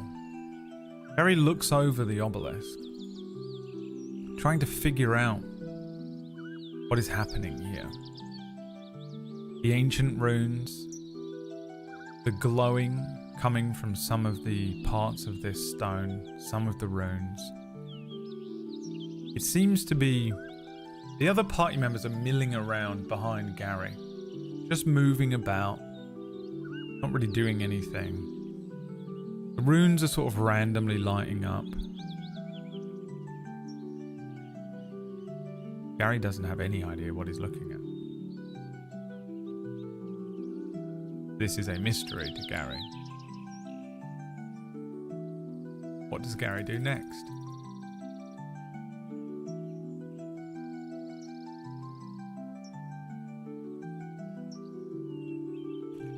You've failed your check.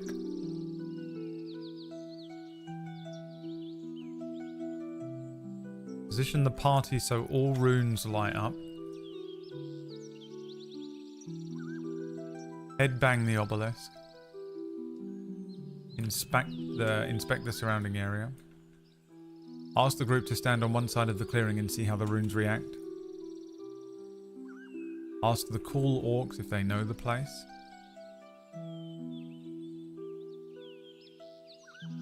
Alright. That's it. Choice is yours.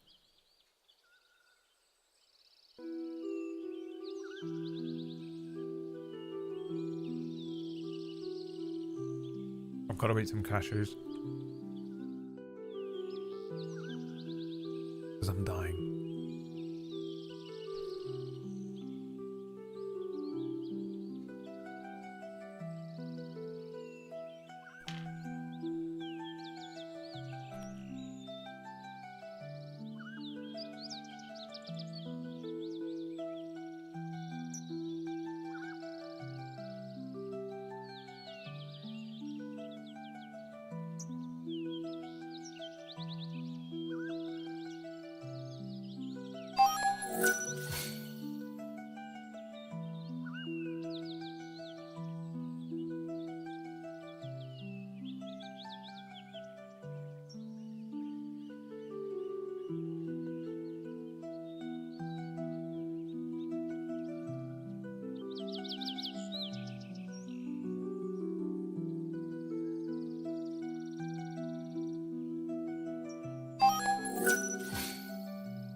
Ask the group to stand on one side of the clearing and see how it affects the runes.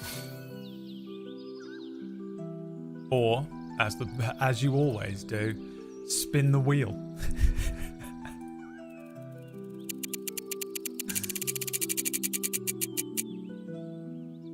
Wild magic surge. Gary says, right, everyone get to one side of this clearing. Everyone move from that side to that side. They all start moving to one side. The familiar hum of the spell wind picks up suddenly.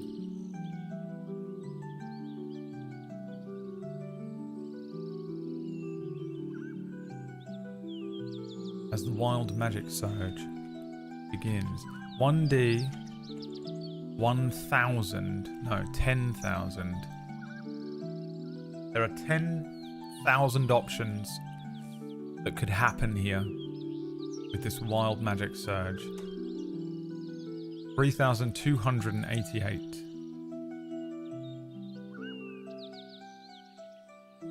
is what happens right now.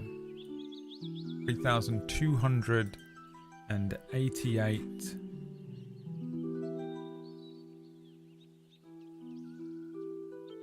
Okay.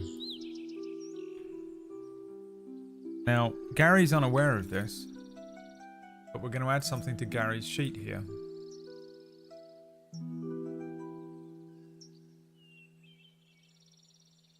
Oh, okay. Gary's smile causes fear in children.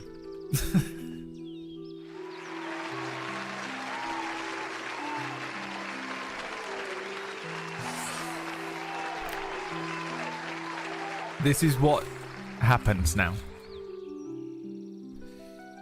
If Gary smiles and there are children nearby, fear.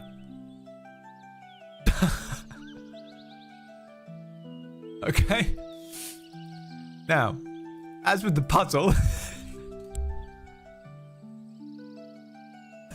onwards with the game, the worst wheel spins we've had. Actually, the first one was really good. You got a whole pack of orcs to join the game. The rest of them have been dog shit. Dog shit wheel spins. You guys are like, I spent money on this, and you got what you got. As the characters move from one side of the clearing to the other, let's have another investigation check, please. Thank you, Liam. Take the second roll. You have a +2 to that. Thank you, Lux, by the way, for the first one, and whoever donated before that.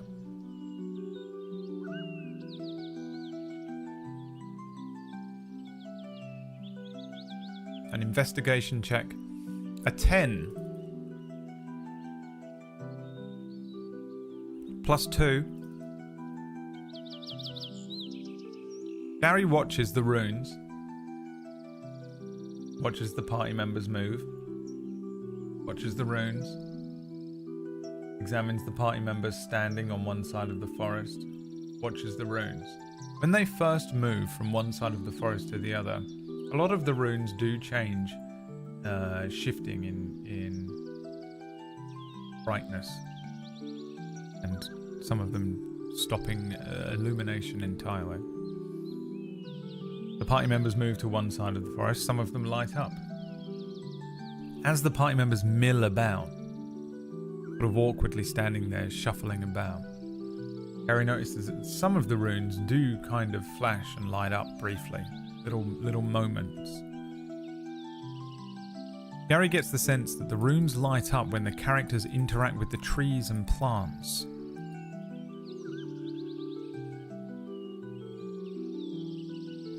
It also changes the sounds of the forest, so I can maybe actually replicate this a little bit.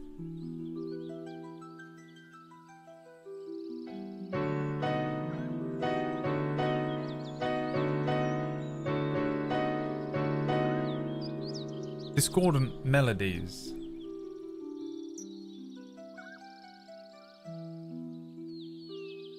What does Gary do next?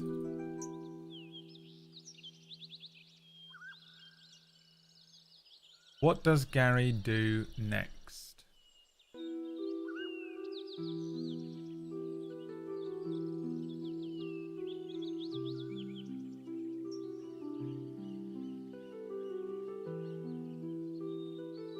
Ask the cool orcs to play the forest. Uproot some plants and seeds and see how the obelisk reacts. Touch one of the flowers. Ask all party members to interact with their surrounding until all the runes light up. Attempt to play FF7 boss music with the notes. Attempt to recreate the melody by having the party touch the plants in order. Search for the character trying to play the piano. No one's playing a piano. It was just an example. But I understand it. Party in the trees to create a harmony. I won't do any more examples because everyone takes everything fucking literally.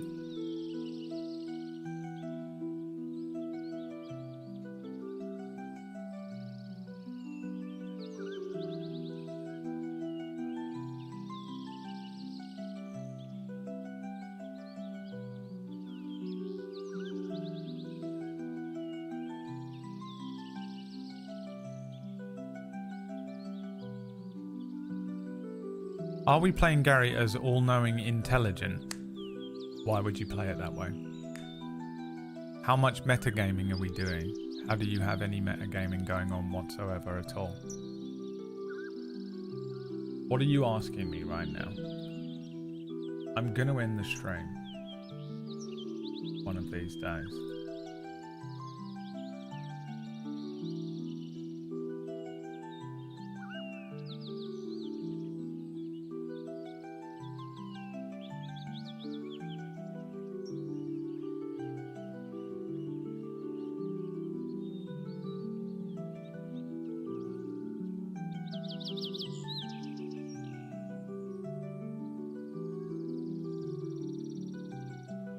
Attempt to recreate the melody by having the party touch the plants in order.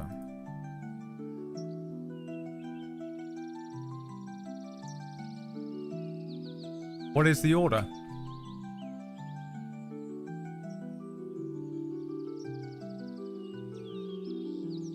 You want to have the party play the plants in order. What is the order?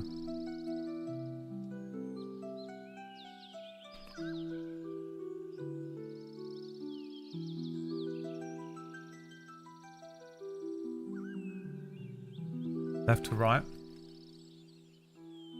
From biggest plant to smallest. K-pop choreography.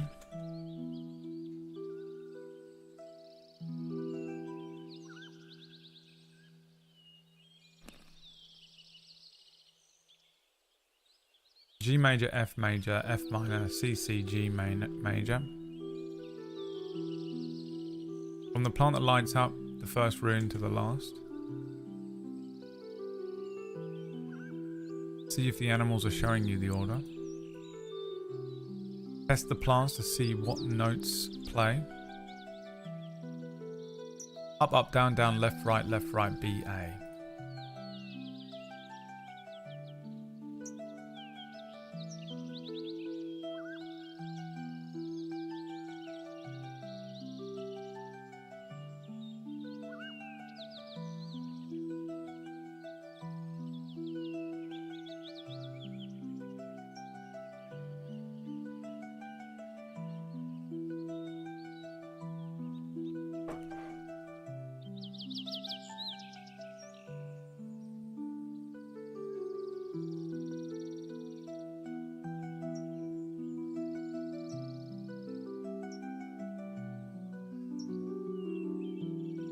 What order? Order? That guy. Remember that guy from TikTok? The Speaker of the House of Commons that would go, order, order! He is for some reason in season 2 of the American series of The Traitors. the most confusing thing ever, and I don't know why he's in it. See if the animals are showing you the order. This will be an insight check. Exclamation point, roll d20. Gary has a +1 to insight. +1 to the roll. We take the second roll. Not that 15. A 6 + 1 is a 7. Gary looks at the birds and the butterflies and the creatures. They seem to be sort of flying around at random.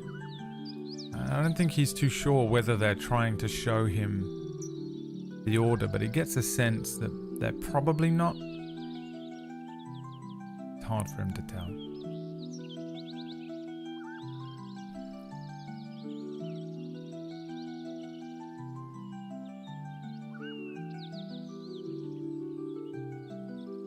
What is the order?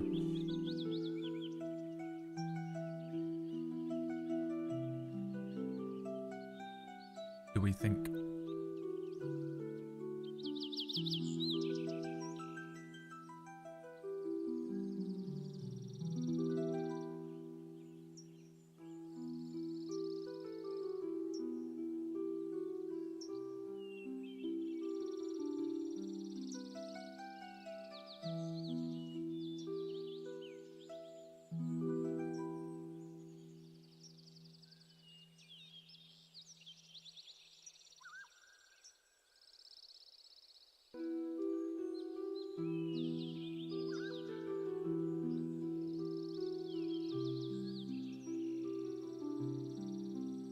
Test the plants to see what notes they play.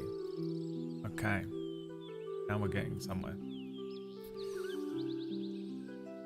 Let's have another investigation check from Gary.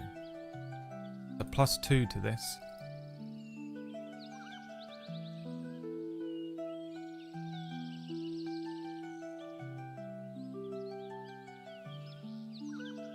Just take the second roll, not that 7, the second roll.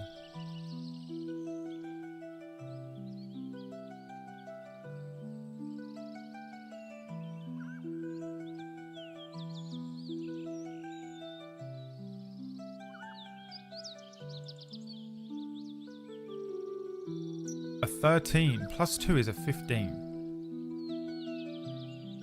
Gary starts moving around, touching varying plants. He touches a tree, touches a flower, touches a mushroom. Moving up and down, Gary realizes that the trees are producing the hums, the sound, the melody, each tree humming a different note.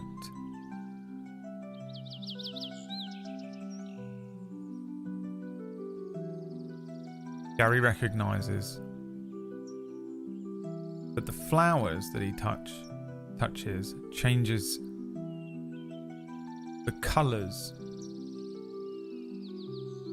of the runes on the obelisk.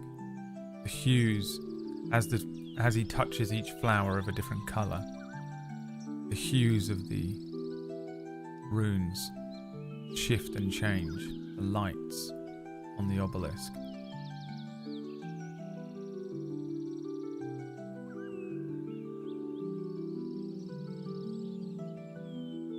So, what does Gary do next?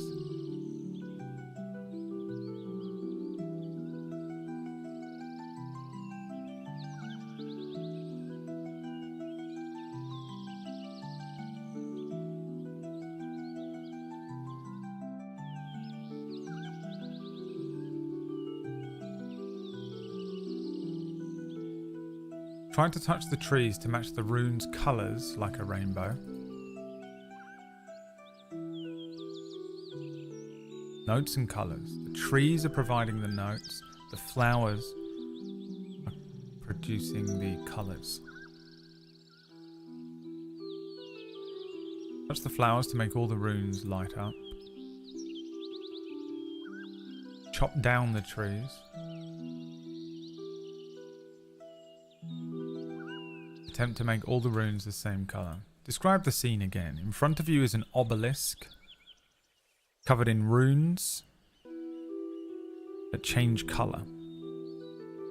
They change color based on the flowers in the area. As you interact with a pink flower, the runes will change to pink. Some of the runes will change to pink. Interact with some of the orange flowers, and some of the runes change to orange, lighting up as and when you touch the flowers. The trees hum different notes. As you touch each tree, different notes are played. Musical notes are played from the trees. Ask the cool orcs to recreate the sounds.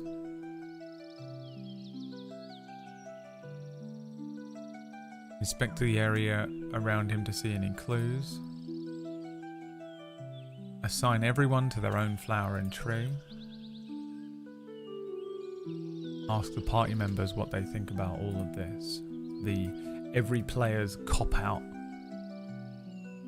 I'm thinking, guys, let's gather round here.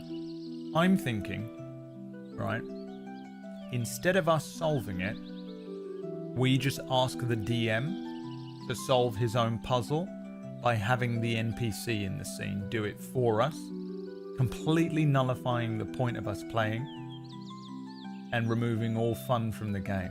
If you're that player, you suck, by the way. If you're that player at the table, kick here, you suck.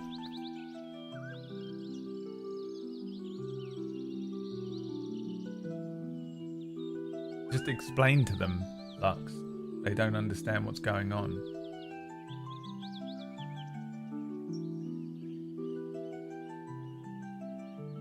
They're not aware that I'm live on Twitch as well.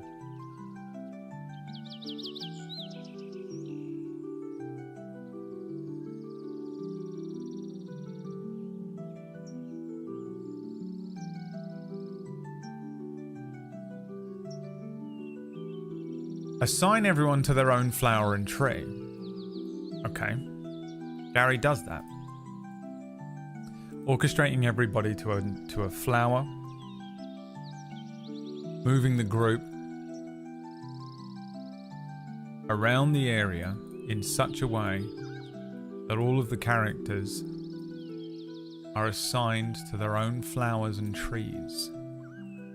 Each of the relevant flowers, each of the relevant trees now has either a bullywug, a hobgoblin, a lizard folk, a cool orc, or Krasuval or Seg next to it. And what does Gary do next? You've assigned each character to each thing.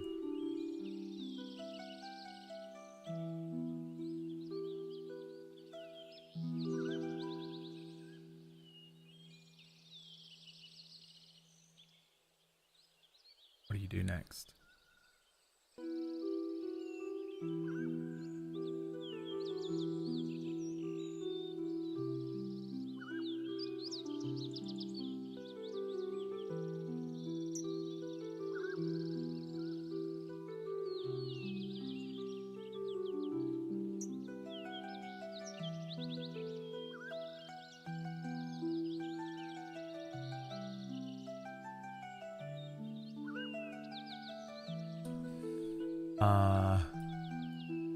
Make them touch everything at the same time.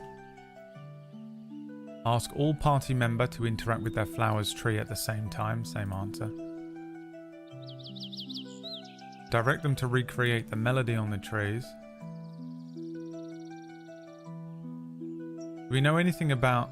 Do we know what the obelisk does when no one's touching anything? No.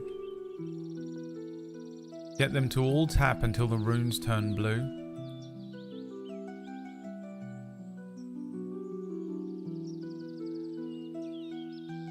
Turn all runes to orange.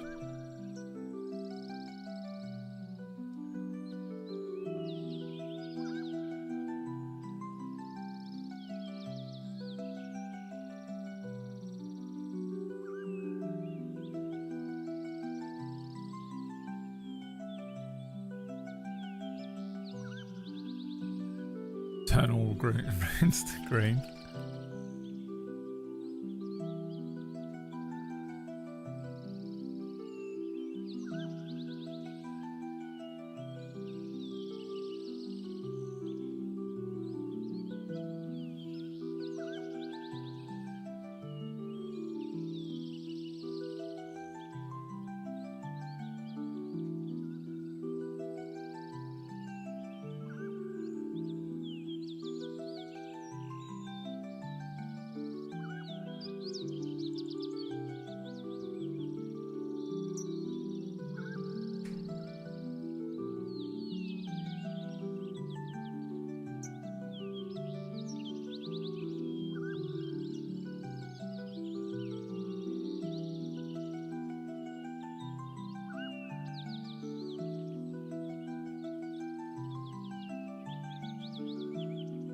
Let's see.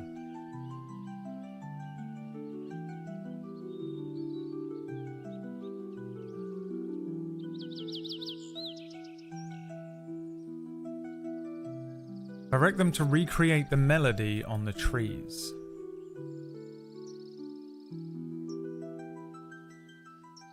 I think this will be a performance check from Gary, but I'll give him advantage because he has the orcs with him. And this is what they do. So start rolling. We take the higher of the second and third rolls. Gary has a -1 to performance.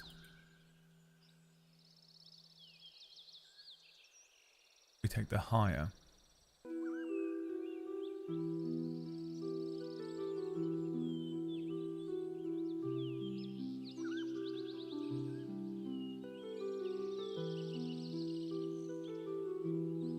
The second and third rolls. So we've got a 3. Can you beat a 3?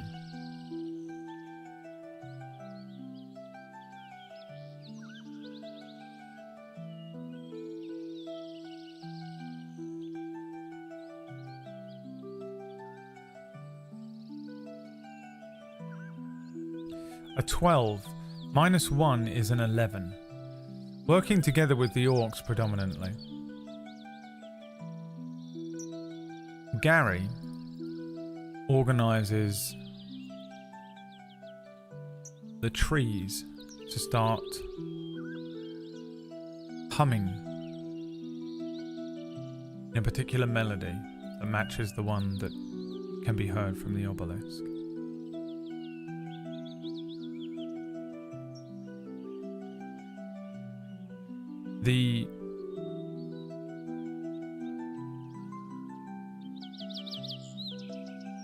The runes on the obelisk shift and change into a language that Gary can understand. Which I'm going to say is Gnomish. Or maybe Druidic. Yes, that sounds more likely. The runes now form essentially the Druidic alphabet as they shift and change. Certain letters on the alphabet are lit up based on which plants are being interacted with by the varying people standing by certain plants.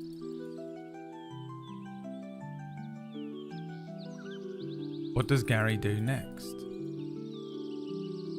Gary can read, yeah.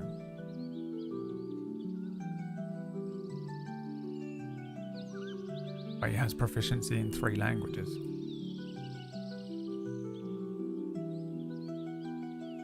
Read it? There's nothing to read. It's just all of the letters. Some of them are lit up just based on what the group are touching.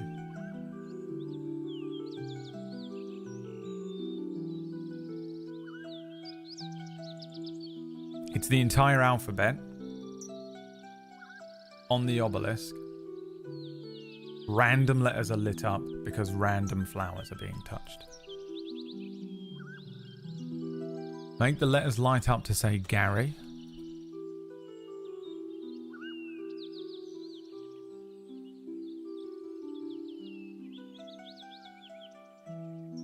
Touch different coloured flower in turn to see if words appear. Foreign.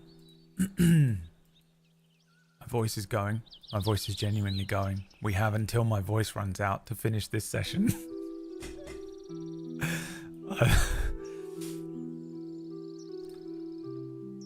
Try to write dispel magic.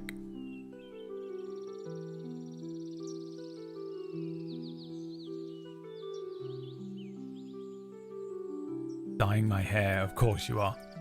You fucking trope. Every 3 days a new colour.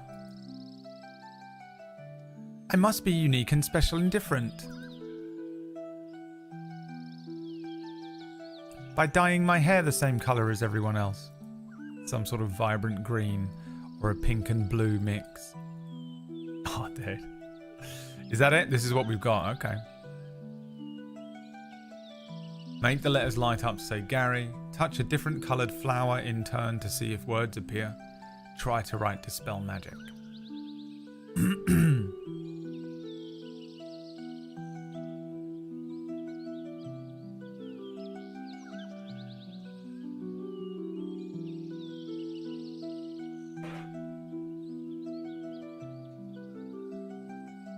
Genuinely losing my voice this week. Been happening for about a week and a half actually, but it must be hay fever. I've got no other excuse.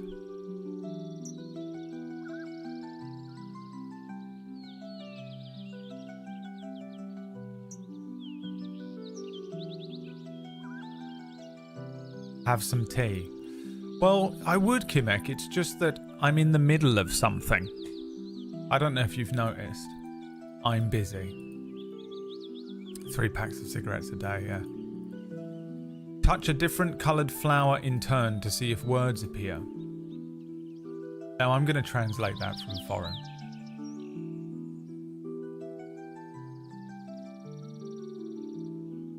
I just got out of the shower and I'm about to leave. Alright, well, thanks for letting us know.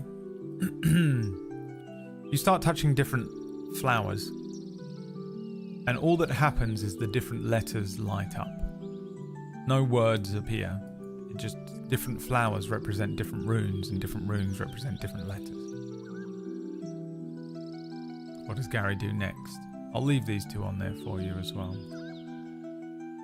Make the letters light up to say Gary. Try to write dispel magic. My bad, sorry everyone. I don't know what you're doing or why you're saying that. Note down all the letters. All the letters, for the 3rd time, are just the letters of the alphabet.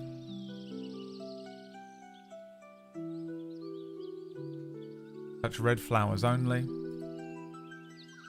Is the obelisk just like a standard pillar shape? Completely irrelevant. It looks however it looks in your head. Turn off all the letters. There is a flower per letter. Right, hello, is someone there? Spell penis. Try to spell out open with the runes. Right, we came in peace. Okay.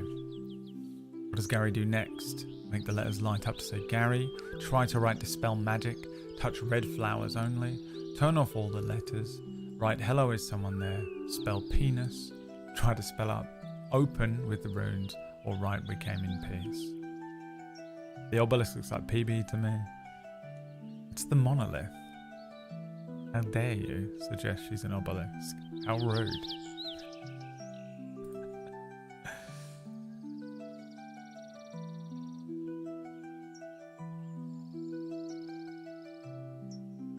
I can't believe you would say that.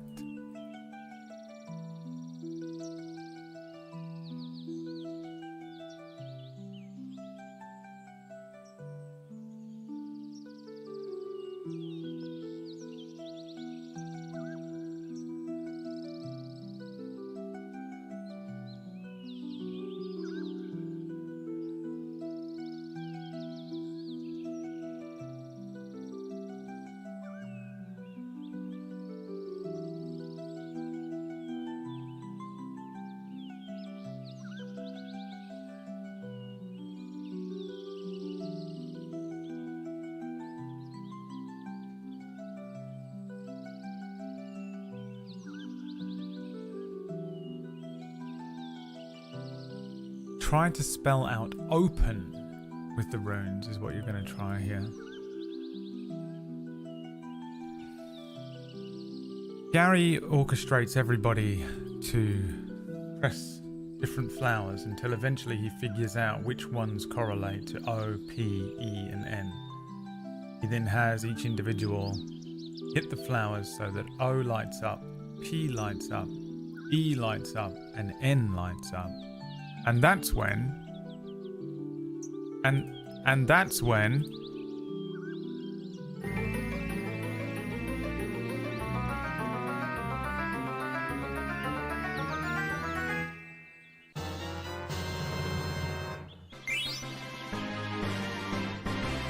You solved the puzzle!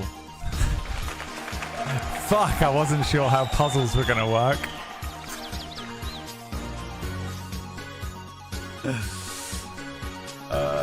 You did it. You got an item.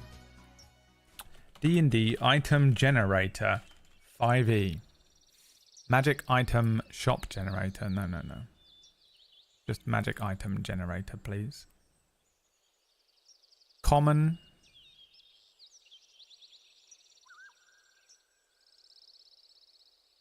Cursed, maybe. No. 1, 2, 3.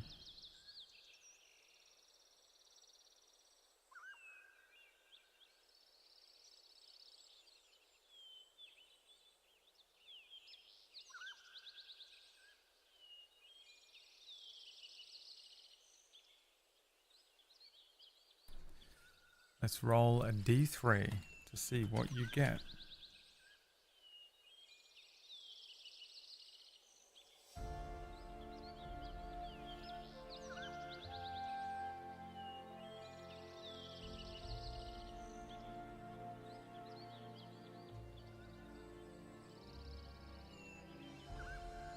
The obelisk, a piece of the obelisk opens up.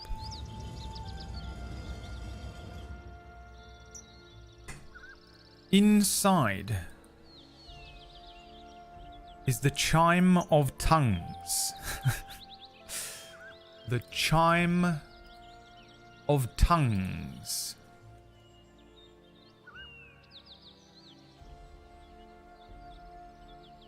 When this chime is rung, the user...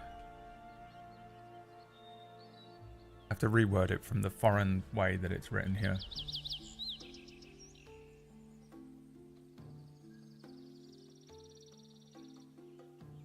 The user gains the effects of the comprehend sandwiches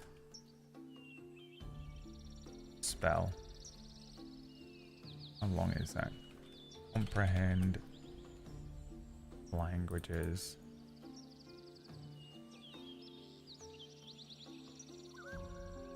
For 1 hour.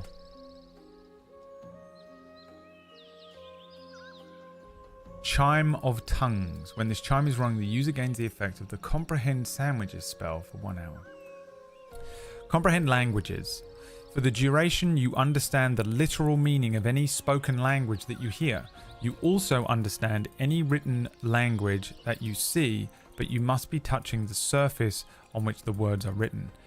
It takes about 1 minute to read 1 page of the text. This spell doesn't decode secret messages in a text or a glyph, such as an arcane sigil, that isn't part of a written language.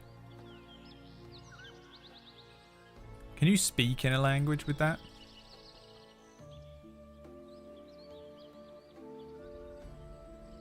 This chime cannot be rung again for 24 hours.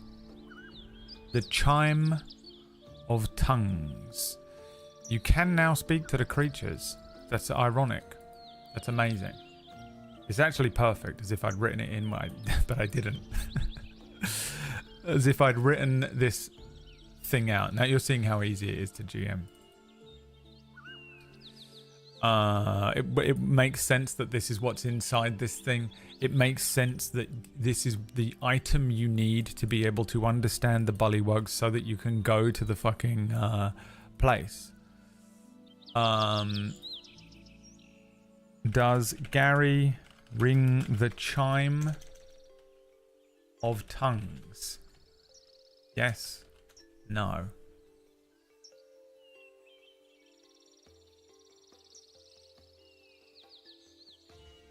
Tongues lets you speak the language. That's right. Well done. Yeah. Thank you. Been a while since I've seen some of these spells. It's so easy to GM. Please let me be a player. Always the GM, never the player.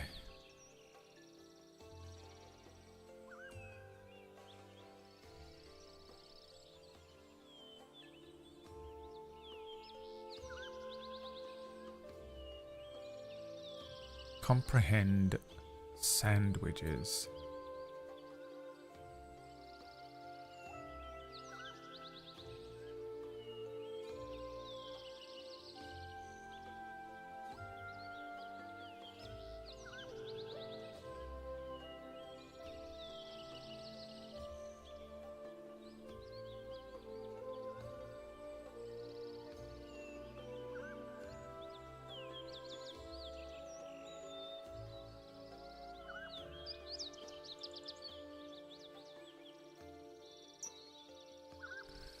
Yes.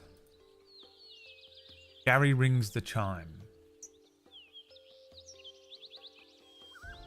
Do I have a chime sound? I don't think so. Do I have any sound that is appropriate for this chime?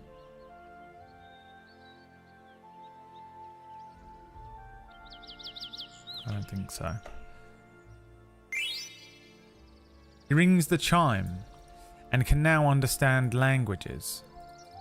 He says to the bullywugs, "Right, you lot, which way to the knolls? We're trying to find the knolls and I couldn't understand you before. However, with this here wonderful chime, I'm able to understand every language for 1 hour." The bullywugs, as far as everybody else here is concerned, go to Gary. He understands the bullywugs as if he were fluent in the bullywug language, and they say it's exactly the same. They don't have a language. Seg was correct. Bullywugs do speak in rib. But Gary knows what it means this time. For the first time. It doesn't translate like a language to language way. It doesn't make any sense how they can understand each other. It's not even telepathic. They just get it. They just get it. It's like speaking Korean. If you translate Korean directly to English, they're just saying like 3 words. Me go shops.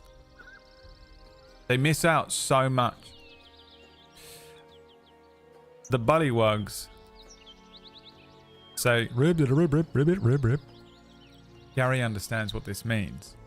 The knolls can be found on the very southernmost edge of the swamp, inside of a big structure, a very large structure. There is an enormous metal corrugated steel cube that the gnolls live in on the southern side of the swamp.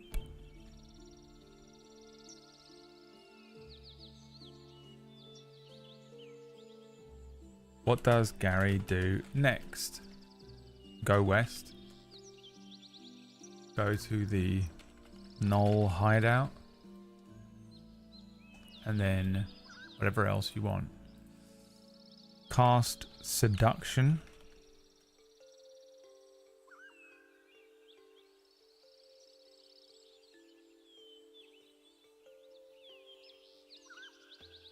Kill them, they served their purpose. Ask the most intelligent person there which way is south. Set up camp and rest, even though you don't need to because nothing has happened so far. Everyone that touched the obelisk washes their hands. No one touched it. And romance one of them, which is the same as cast seduction, I think, but we'll just see what that means. Gary did. I don't think he touched the obelisk apart from to smear the venom all over it, which is still on his hand.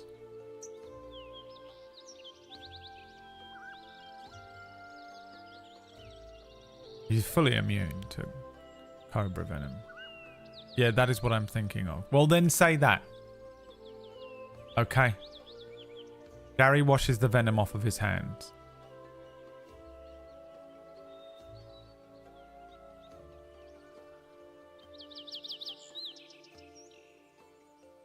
Which a foreign way of speaking.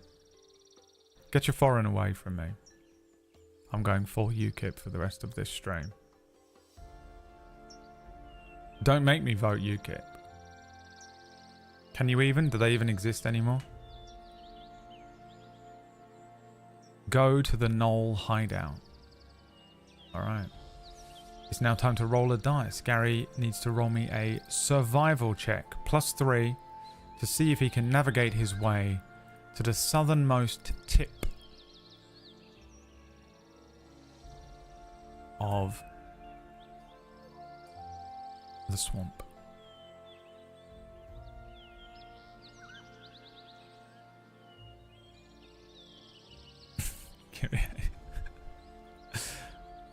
A 15, we take the second roll.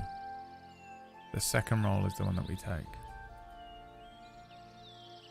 So we flush out the first set of extra rolls that you did last time because no one looks at the chat room when they're rolling this for some reason.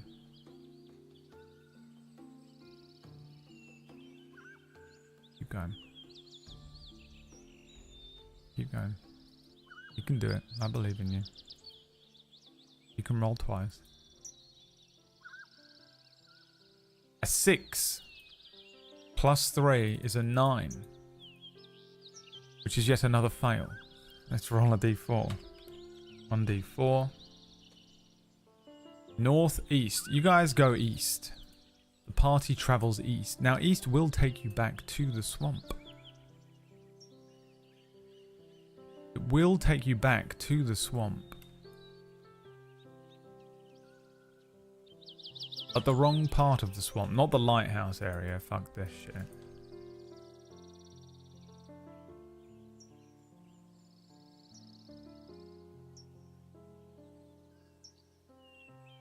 But you are most certainly lost. Let's have another roll 20. Roll d20. Let's see if you encounter something here while being lost. 18, we'll take the second roll. We take the second roll here. A 16.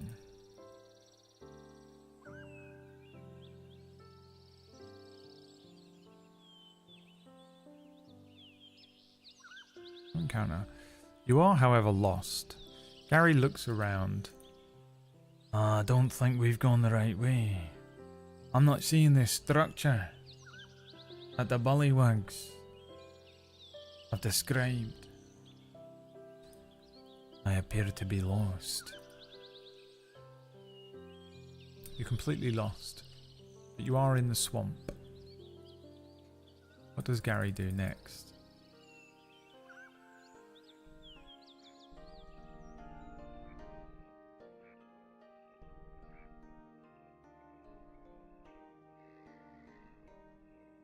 I'm lost. Just saw this cube man shit's weird.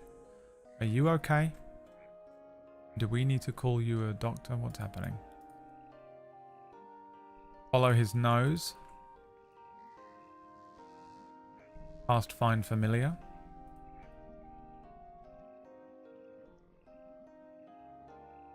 What does Gary do now? You're lost in the swamp. You're trying to find the home of the gnolls. Ask his followers if they know this area.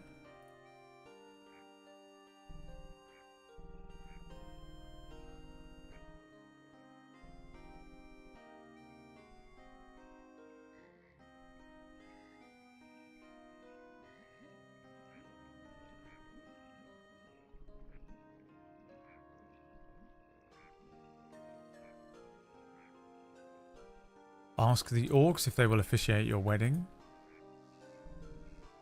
Find out who is the cube man. Try to find the right direction. Looks around for any creatures. Listen for gnoll sounds like dog sounds. Those are your options there.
Let's see if Midjourney can do what... This is the most insane thing I have ever written.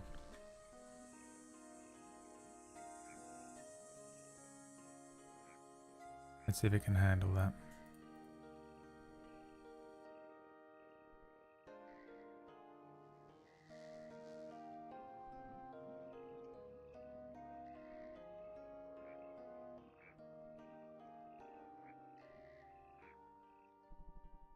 Listen for gnoll sounds, like dog sounds. Okay.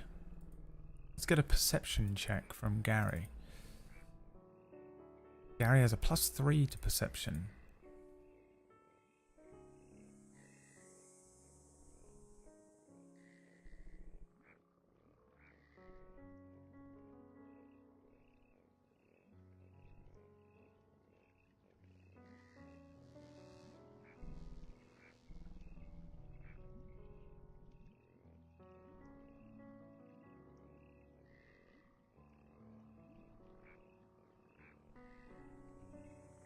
We take the next roll.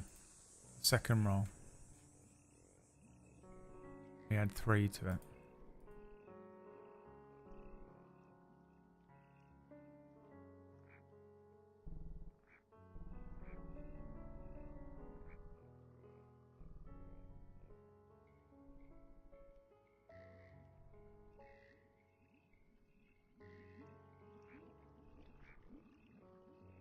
Keep going.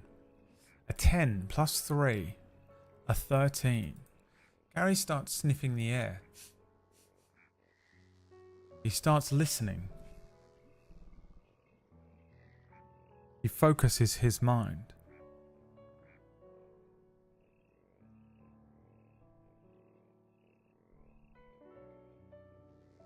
He was close.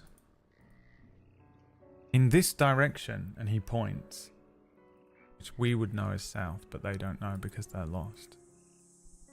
Gary can smell body odor, like terrible BO.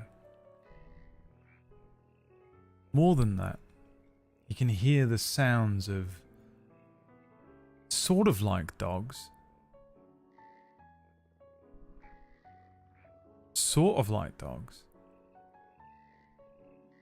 What he gets on his senses is what really sends him the direction. Gary can sense an overwhelming sense of cringe coming from south of where he is. What does Gary do next?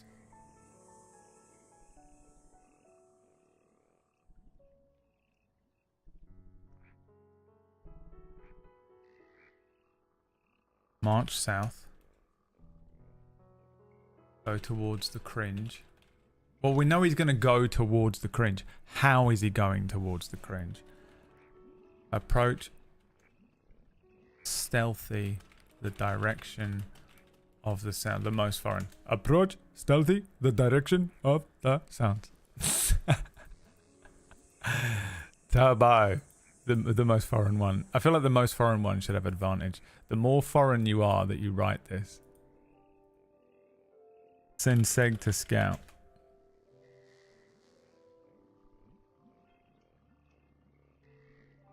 Got it? Alright. Pick one. March confidently south. Approach stealthily. Or send Seg. Do stop mocking us. Never. It's extra funny to me because you guys are speaking like really good English. And I can't speak your languages. I can only speak English. You know what I mean? It's just so, it's so funny to me. Anyone that takes a piss out of anyone speaking any other language or like, you know, even speaking broken English because they're from another country is insane. It's the funniest thing to do.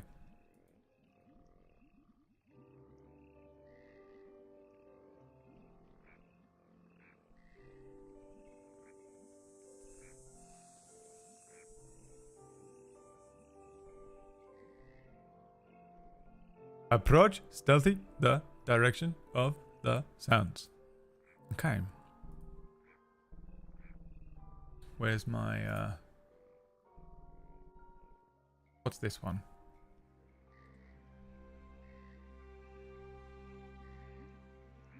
Did I Suno this? Sneaking. Maybe. Could be a combat song, let's say. Gary instructs Seg and Krasuval and the others to begin sneaking. They start sneaking through the swamps. You know, like Rambo style. Wading past the water, ignoring the leeches, moving through the water, until eventually Gary comes to the San Diego Convention Center, but it's in the swamps, which is what I told Midjourney to create. Ahead of him is the San Diego Convention Center, but in the swamps. An enormous structure.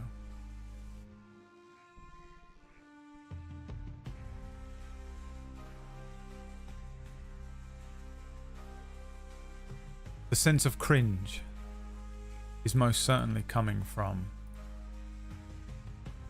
within this structure.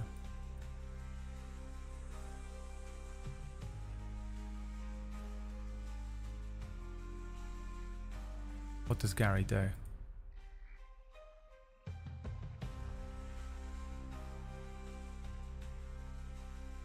What does Gary do? Cast Find Familiar.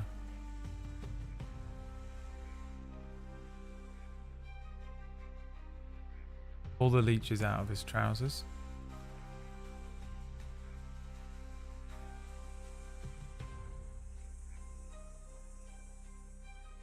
Cast Fireball.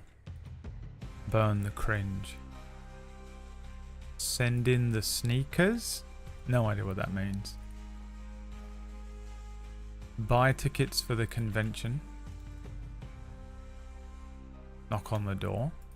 The sensible people showing up late. Ask if the orcs will officiate the wedding.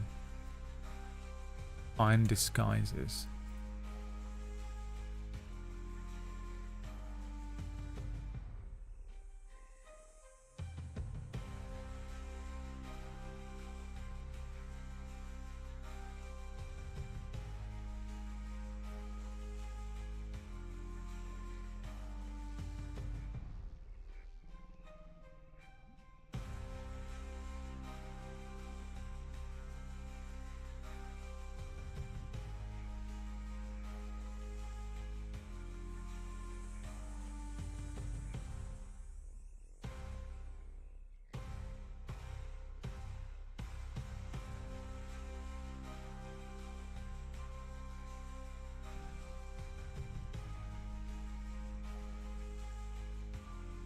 Who wants to break this?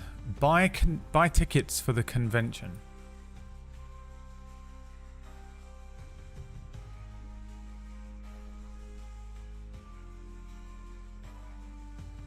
How does Gary buy tickets?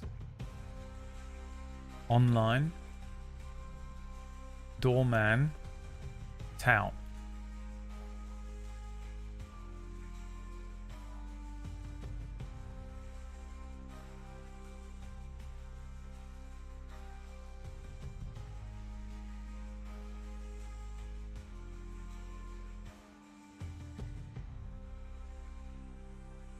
That's what a tout is, plum rug. Is that not what they're called in America?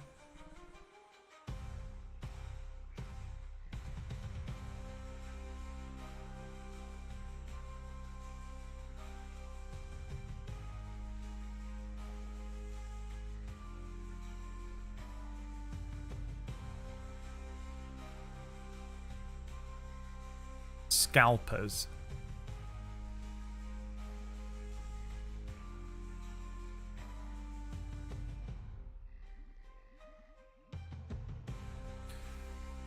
Okay.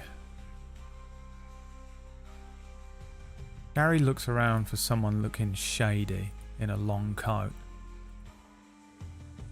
He sees one.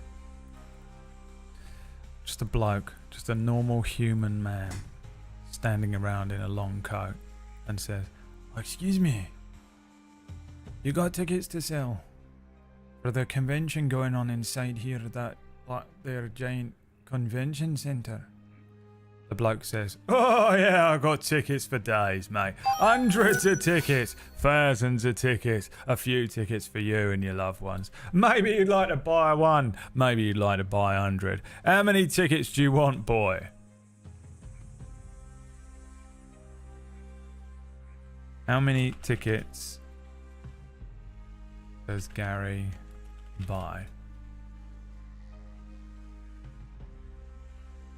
1, 2, 3, 10, 15, 50, 100, 250. This always gets confusing when it's numbers. I don't know. It doesn't work, does it? Wait, hang on. Because I have to write it like this.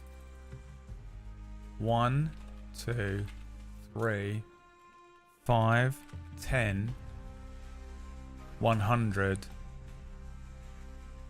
Oh, you fucker. 100, 200,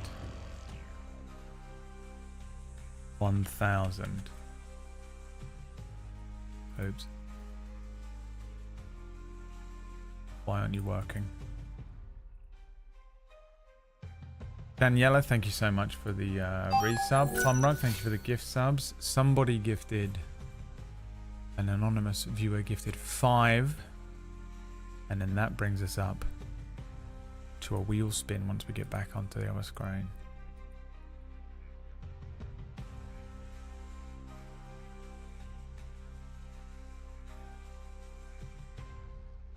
Have a look at how much money Gary actually has here. Gary has got 10 gold pieces.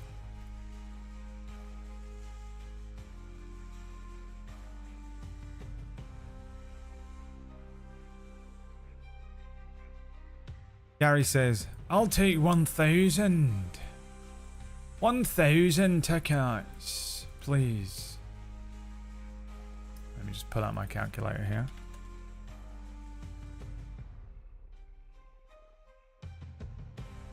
Oh, I don't know why I even needed that.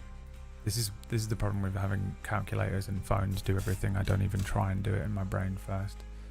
The man says, 1,000, 1,000, boy. All right, I've got 1,000, but have you got the coins?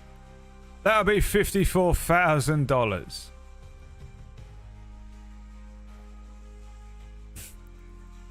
$54,000.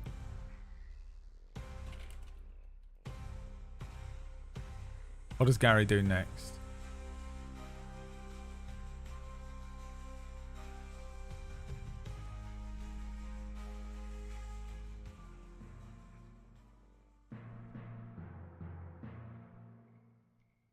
Right, an IOU.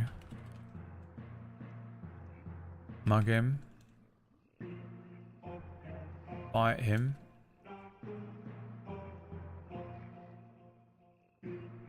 Turn out pockets, offer him lint and a button. Barter. I've got those guys, points to the hobgoblins. Do a sweet break dance.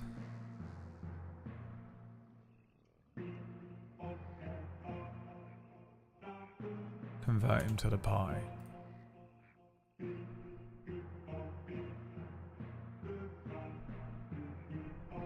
You guys have got to start writing bullywug correctly, or I'm gonna have to fucking... You guys have really got to start writing bullywug correctly, or I'm gonna lose my job. Okay, thank you.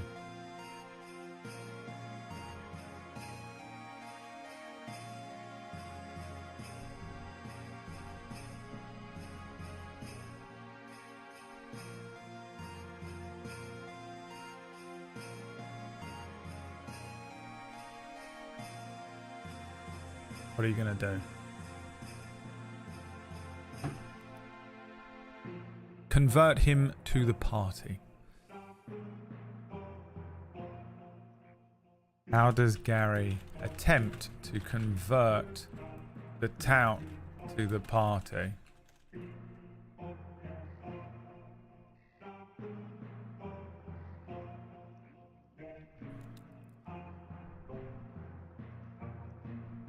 Use the voice.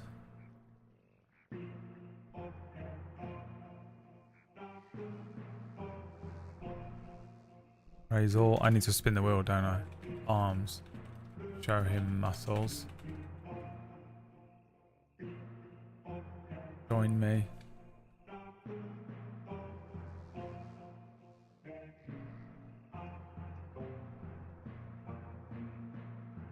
Have the cool orcs charm him. Offer him 5% of the dragon's treasure.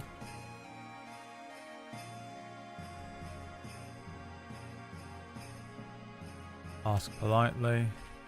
Seduce.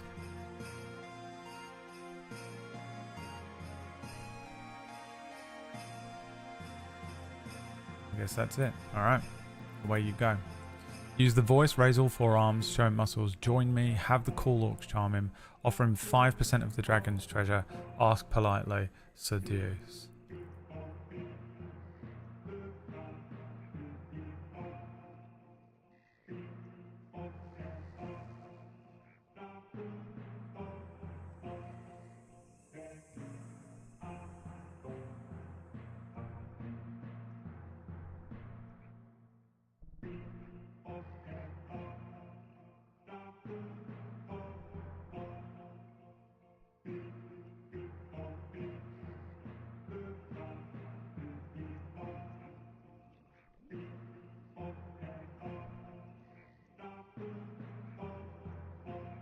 Use the orcs.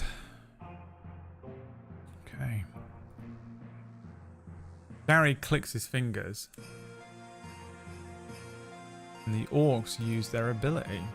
The cool orc swarm. Charming song. The orcs sing Hey Soul Sister. You attempt to charm anything you can see within range. It makes a DC 12 wisdom saving throw and does so with advantage if you or your companions are fighting it. If it fails, the saving throw, it's charmed by you until the spell ends. Or until you and your companions do anything. It's charmed by you for...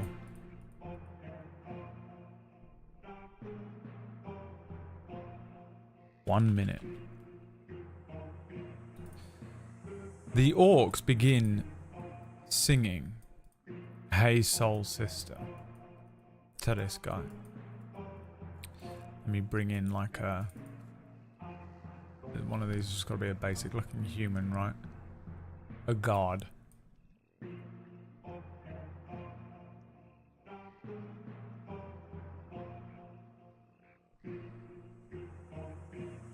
This guy,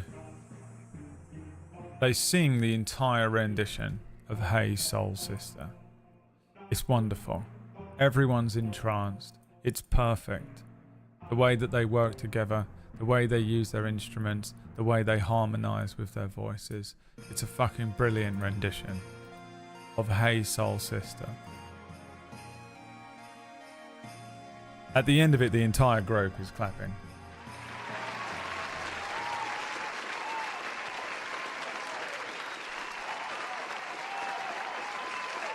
Gary looks up with a smirk on his face. And the tout says, "Ah! What do you think you're, some sort of cool orc or something? Singing your little songs like that? I'm a tout! Mind tricks don't work on me." Touts can't be charmed. A scalper? Is that what you call them? They can't be charmed. Have you ever met one of them? They're psychopathic. Only money works on them. Only money, he says. Wonga, moolah, dosh, you slag. You can't fucking charm him. He has immunity to charm. What does Gary do next?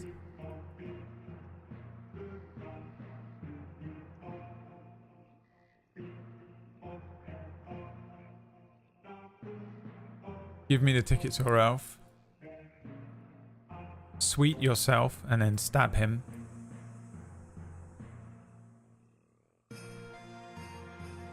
Attack. Mug.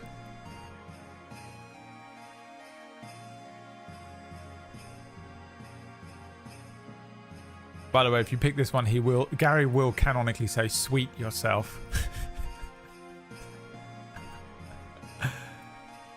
Tell him that we'll sell the remaining tickets with him for a higher price.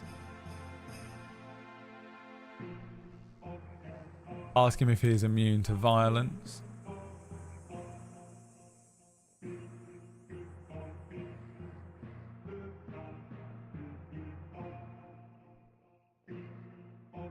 Offer 5% of the dragon's treasure for the 1,000 tickets.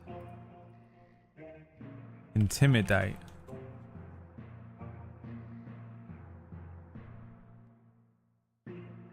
You are technically in an alleyway. You're sort of down the side of the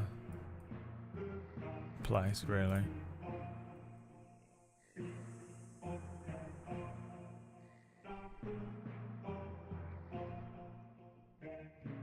My God, why doesn't that work today?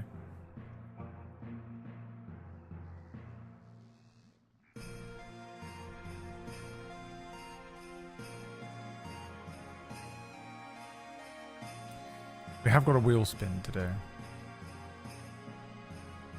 Now might be a good time for it, huh?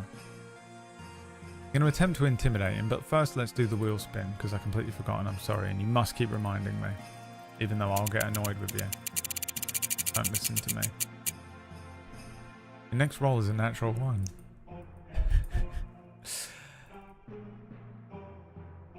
Okay. Let's roll your intimidation check now. Let's see what you would have got on your intimidation check. Roll me a d20. We take the second roll. Let's see what you could have won.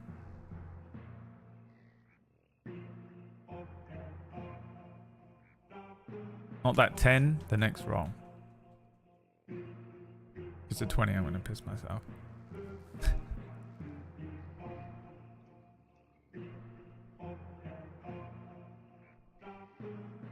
Not very good rolls after the orcs. A 5, so it would have been a fail regardless, but this is a natural one. This goes so spectacularly badly. Gary gets out all 4 of his arms and says, "You know what, pal? You're gonna give me that there tickets, or you're gonna get a 4-knuckle sandwich." The tout says, "I don't think so, lad. You think you intimidate me? You and whose army? You might have an army, but you know what I've got? Quick legs." And then he goes, and teleports. He just vanishes.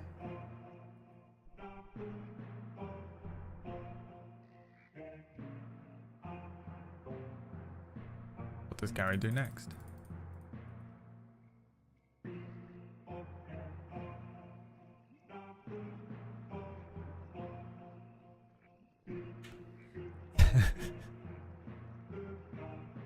I was really looking forward to adding the tout to your party because I have no idea what he was going to be if you had been successful. I know he would have been the Hitcher from the Mighty Boosh, but that would have been it. Enter the building through a side door. Look around to see if he left the tickets or if he dropped some.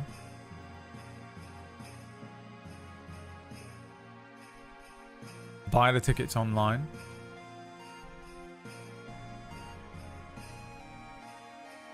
Storm the building. Forge a ticket. Kami got stressed out with being on YouTube. Enter without a ticket. Climb the building. Try to buy tickets at the door.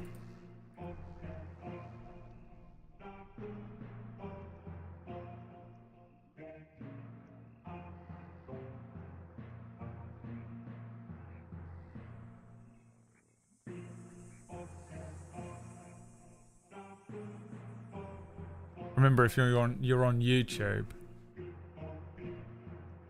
this is only interactable on Twitch. If you want to be involved by like voting on these things or rolling dice, you have to be in the Twitch chat. Doesn't work on YouTube. Sorry.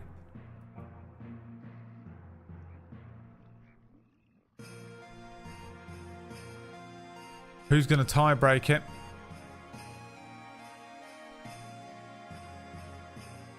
Enter the building through a side door. I don't remember saying that you needed a ticket to get in here. I feel like you made that up and went down this route of like, we need tickets to get in. Which, admittedly, is much more fun. But I don't think I'd planned that you needed one.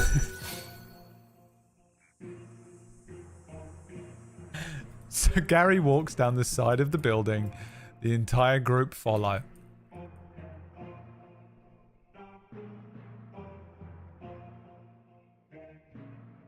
And Gary finds a side entrance.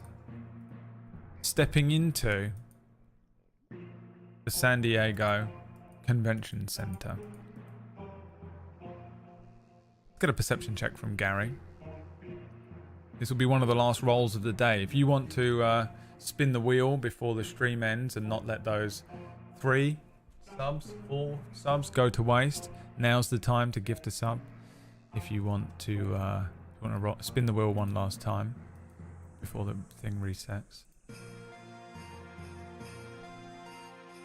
Let's get a perception check. Not that 17, the next roll. Gary has a +3 to perception.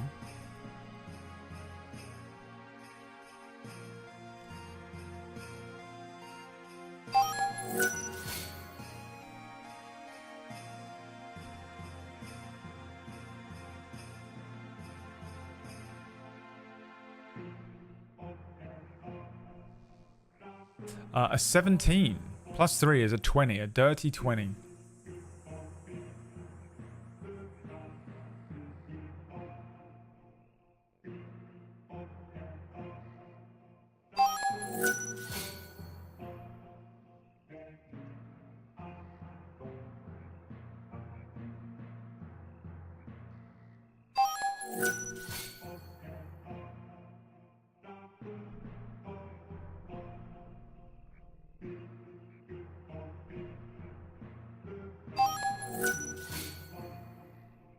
I mean, there we go. There we go. Did that hit it? Am I crazy? Fuck it. Here you go. Feel free. Have a spin.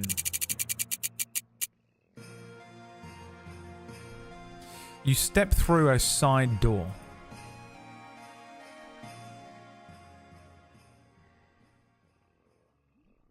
as Gary opens the door, and it's one of those like the shitty doors you find on the side of a convention center with the big push bars, even though it would be on the inside, it's on the outside for the sake of the scene.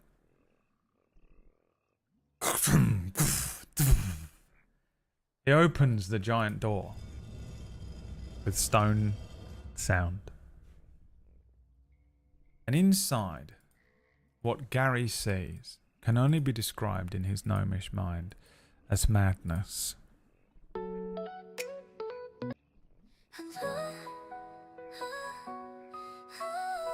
The gnolls are inside.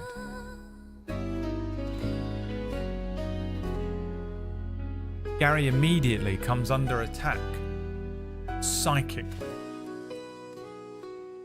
as a siren's song begins to play. God damn it. Inside the convention center are the gnolls. The gnoll furry swarm. Now, gnolls in D&D typically are hyena people. And if you're telling me a gnoll isn't a furry, I don't know what to tell you, dude. A gnoll is a furry. Feral humanoids that attack settlements. The thing with a gnoll is they're tall,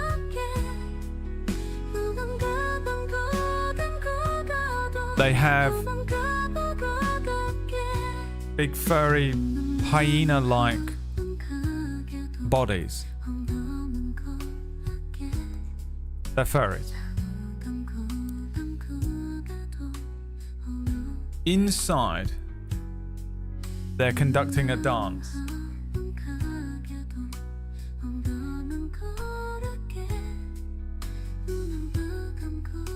It's a J-pop, K-pop level of dance, and immediately Gary is drawn in. The encounter will take place as Gary must battle through the combination of weeaboo, Koreaboo, furry cringe at the San Diego Comic-Con next week. Dance battle.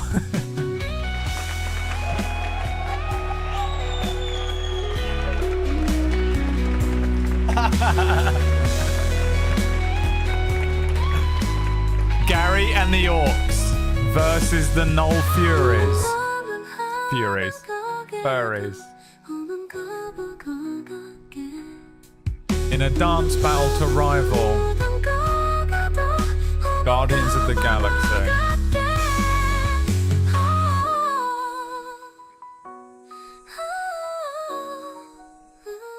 Thank you so much for tuning in and watching D&D.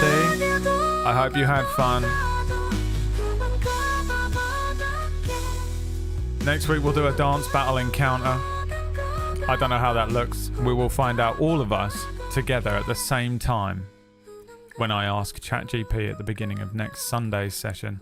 Twitch plays D&D every Sunday on Twitch and YouTube, but really only on Twitch because it's the only way to interact with it. 2 p.m. UK time, which is 9 a.m. Eastern. Next Sunday. Every Sunday we do D&D. Thank you everybody that came and watched and interacted and rolled dice. Thank you everybody that gifted subs to spin the wheel. I very much appreciate it. These streams are keeping me afloat at the moment, so we'll keep doing them. Next week we fight furry Blackpink. Inside of each of these furry suits is every member of BTS. It's a tease. Alright. Thanks for watching everyone. No Wild RP tonight. I've got some other shit that I'm doing. So I'll just see you tomorrow. We're going to continue Cyberpunk tomorrow. And I'll probably do Wild RP tomorrow night on the second channel. So just bear with. Bye!